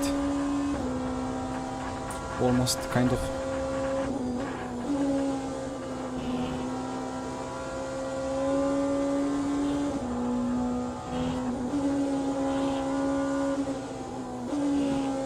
I think one would need at least, well, 1.7 per lap advantage with the full push strat.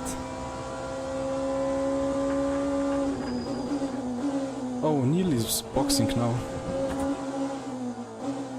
So we are not disproving Michi. And White boxed as well.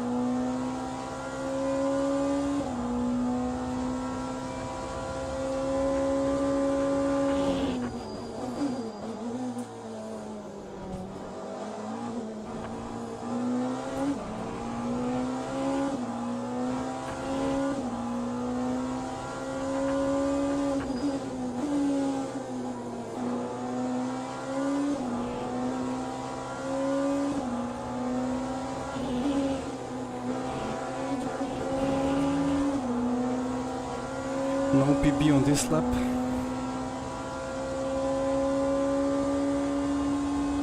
Wait. Yeah, he just disappeared from the leaderboard, but White was still P1. Despite boxing. What? Was that a drive-through for him?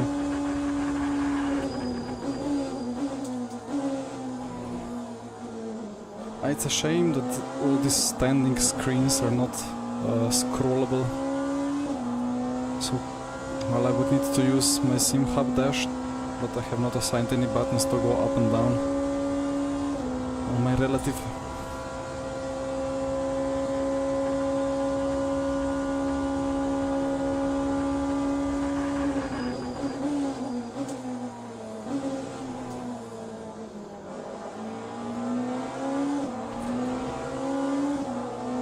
Oh, he had a snap. I thought for a moment he's gonna lose it into me.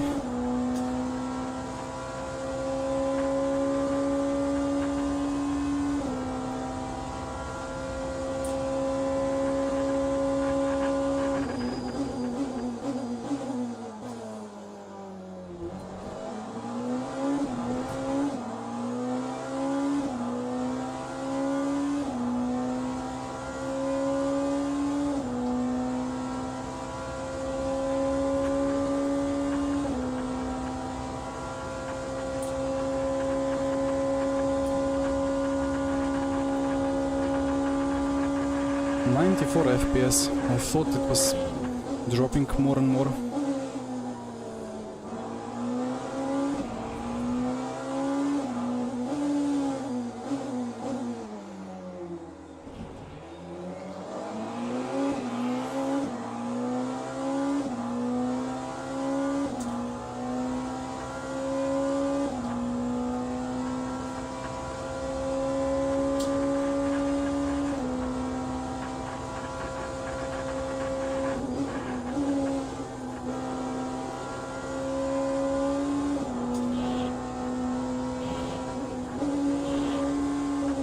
I assume I have overfueled because it's like I added the virtual energy and added the fuel, right? It's not what you leave the box with, but it's what you add.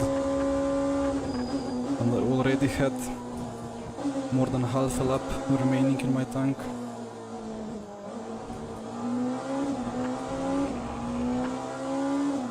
So the FPS I aim for, well, monitor is 144, but then, well, I tried many things, but there is this ultra low latency mode, which has been reported to cause issues, but I don't know if I ever experienced issues. I had always good results with it. So I use G-Sync and ultra low latency mode and the fast vertical sync. And if I don't cap the frame rate, it's like 138 point something. Actually, that's with VSync on fast. If I put VSync off, then the frame rate is not limited. But if I limit it manually to like 137 or 138, then I get a really good smooth experience. But well, every Windows and every computer seems to be kind of different, and it stops working when the frame rate is below 120 or so, because the G-Sync is only working until then, and below that it stops working, I think. Because the monitor is like kind of FreeSync, but it's G-Sync compatible, and then there is some standard and ultimate mode for the sync, and the ultimate one goes to like 80 FPS, but then I get a lot of flashing, which is like a known feature, if I understand things correctly. Like especially gray surfaces like a road and so on just starts flash like crazy. So yeah, well, ideally I have 137 locked. That's in NVIDIA control panel. Again, just because of how G-Sync works.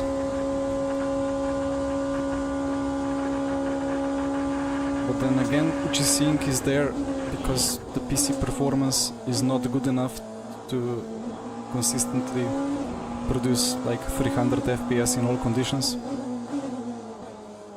So it's there to make best of the best of what you get FPS wise.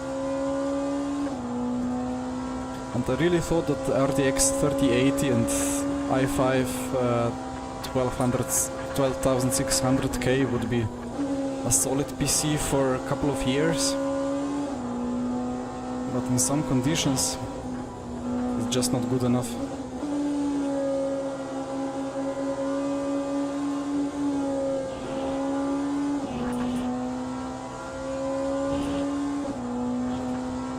Is this the final lap?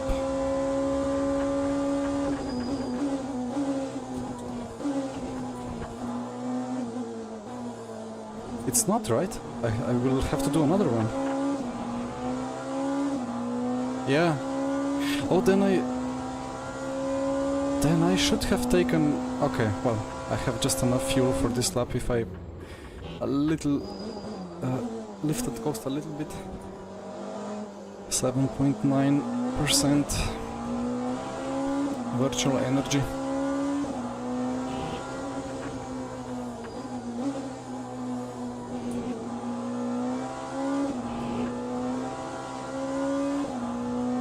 I was on 7.7 for the first stint, so that's doable.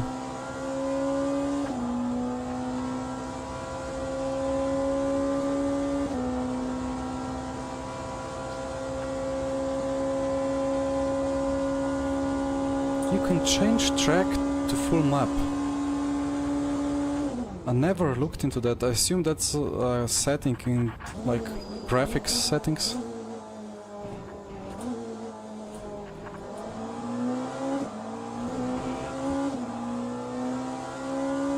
To be honest, I just want to hide the track map, so I gained maybe half a FPS from avoiding to render it. It's mappable control, okay. I have missed it.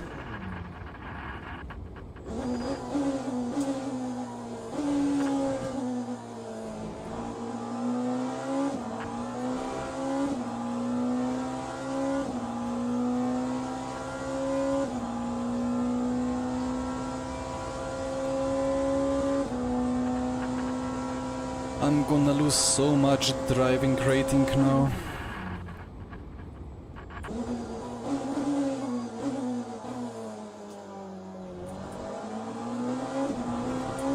I really wonder what's the difference between just DNFing and finishing in P10.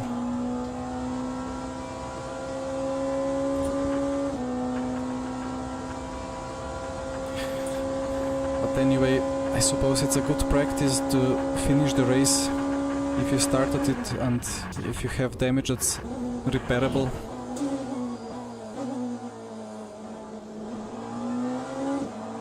We're not rage quitters here.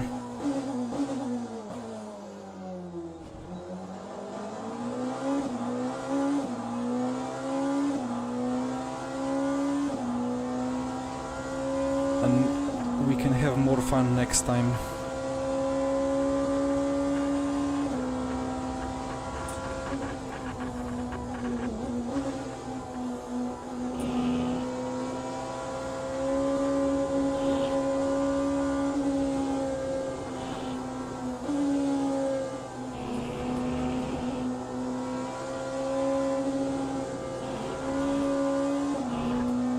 I didn't make my 22.9 or better, but that's fine.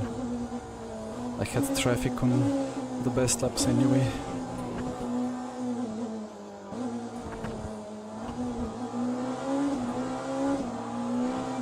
A nice track limit for the end, and that's a P10.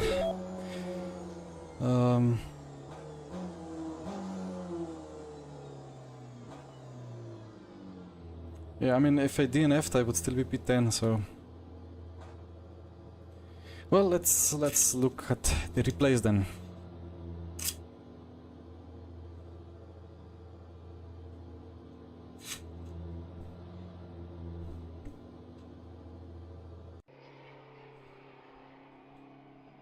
So Mark White won. He was fast today. From back of the field, he did a proper last to first challenge. Gillison recovered to P4 on Volker with drive through P5. Okay, and he did the 22.9. He was fast. I think my setup, I don't know. I optimized it for top speed and so on, but I mean the pace in the S's was good, but others were just flying through those corners. Anyway, exit. And now let's get the tool to work. Where is the tool?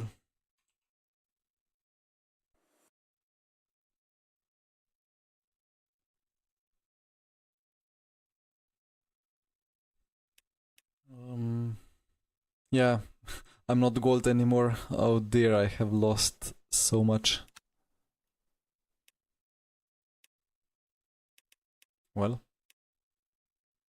how is it still generating results if it already took away my driver rating?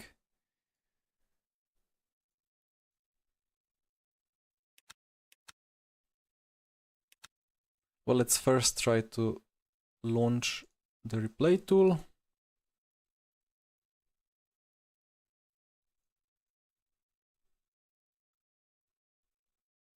Load replay file and results.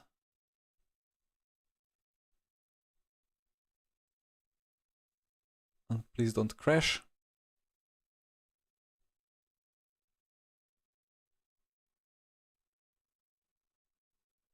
Well, it's doing something, right? I think it's loading.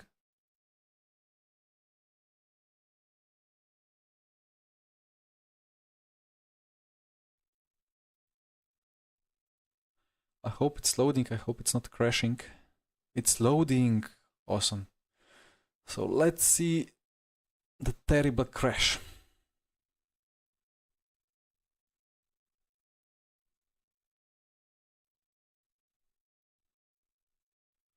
So which lap was it?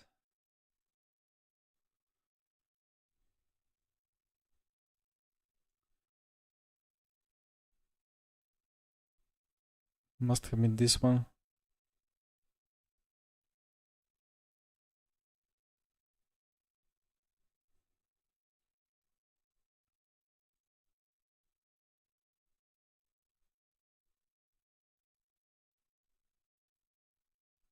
And this window is so bright that I can use it as like LED for the streaming.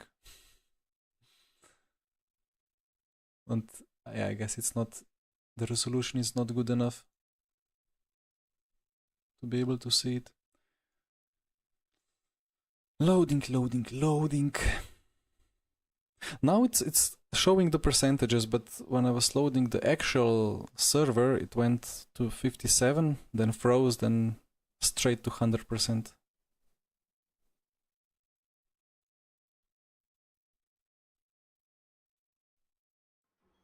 Ah, incidents tab. Reported contact with post. Nah, let's just go through this. Jump to lap. There. Oh.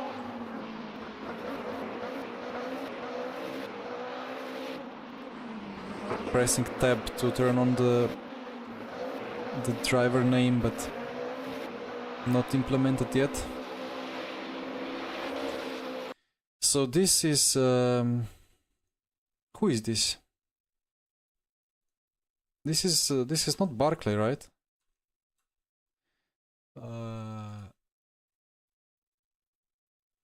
Jeroen, how to know who is which driver is which car?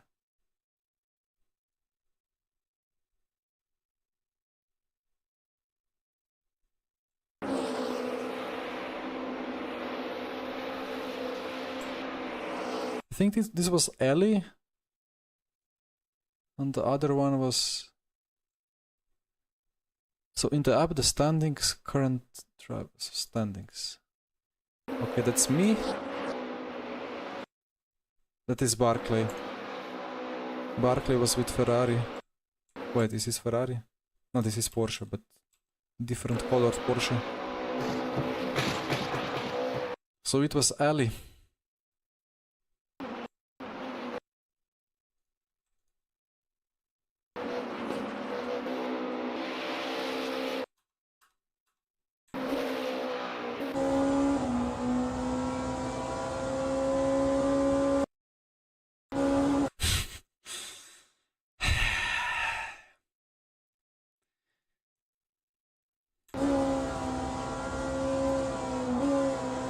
So, you exit that corner, you see huge crash ahead, you see car ahead lifting. What do you do? Flat out. Look, there is a huge gap. You can easily overtake around it, right? You even have the grass in case the gap is not big enough.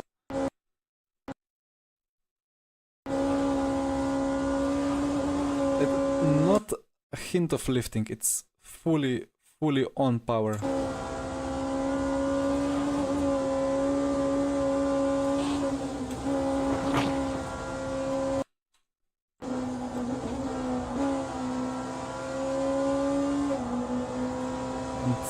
Here I'm watching it and I'm deliberating what will happen. There is enough room for me to still stay flat, but then at this point I have no idea where the car is gonna be. I start lifting, I start braking.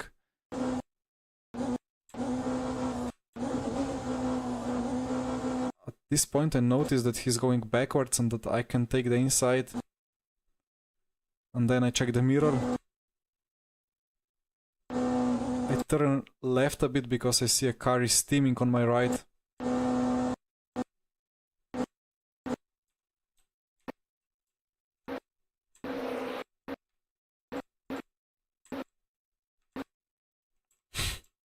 I mean, in theory there was space for two cars, right? There was just about enough space for two cars to survive.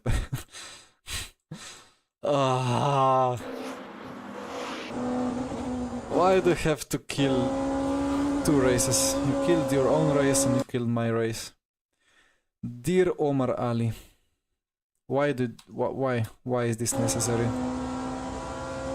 You could have just waited behind me, get a nice slipstream behind me as I was making your path, and if I had a little bit of contact I would clear the path for you and you would just overtake me later. Well, let's see what those crashing cars are doing there and why they crashed in the first place. And who it was.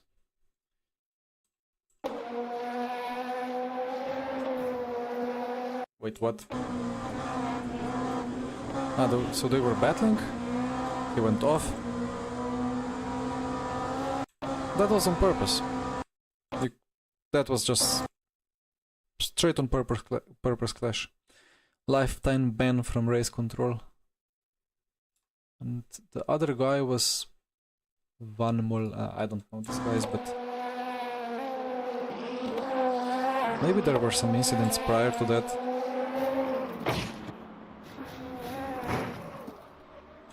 You know, how was that wording? Disasters don't just happen, they are chain of critical events. And the chain of critical events was this guy crashing the other guy off, or did he think he already cleared him? But like, you cannot assume that you have cleared him, right? Maybe he just tried to aggressively go into the toe, but it's not how to do it.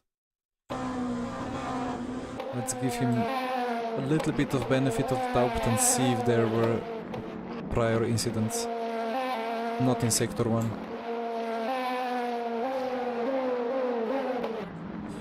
Alright, well that's it for today.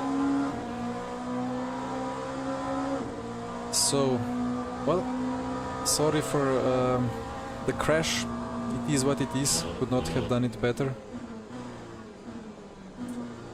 In hindsight, I could have done it better, but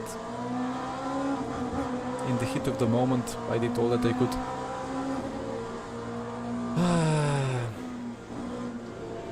Well, looking forward to the LMU update. On Monday or Tuesday I'm gonna stream. Probably all the big streamers are going to take all my viewers away, but that's fine. I'm gonna enjoy trying to win split one anyway. Jump to driver. Bonk.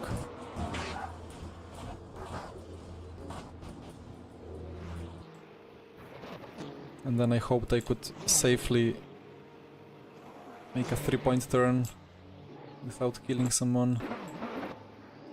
Yeah, this reversing one was not best, but at least I left a little bit of space on this side of track. Oh well. Well, guys, thank you for liking, subscribing, watching, enjoying and chatting with me. Much appreciated. On that very sideways note, have a nice evening. See you next time. Bye bye.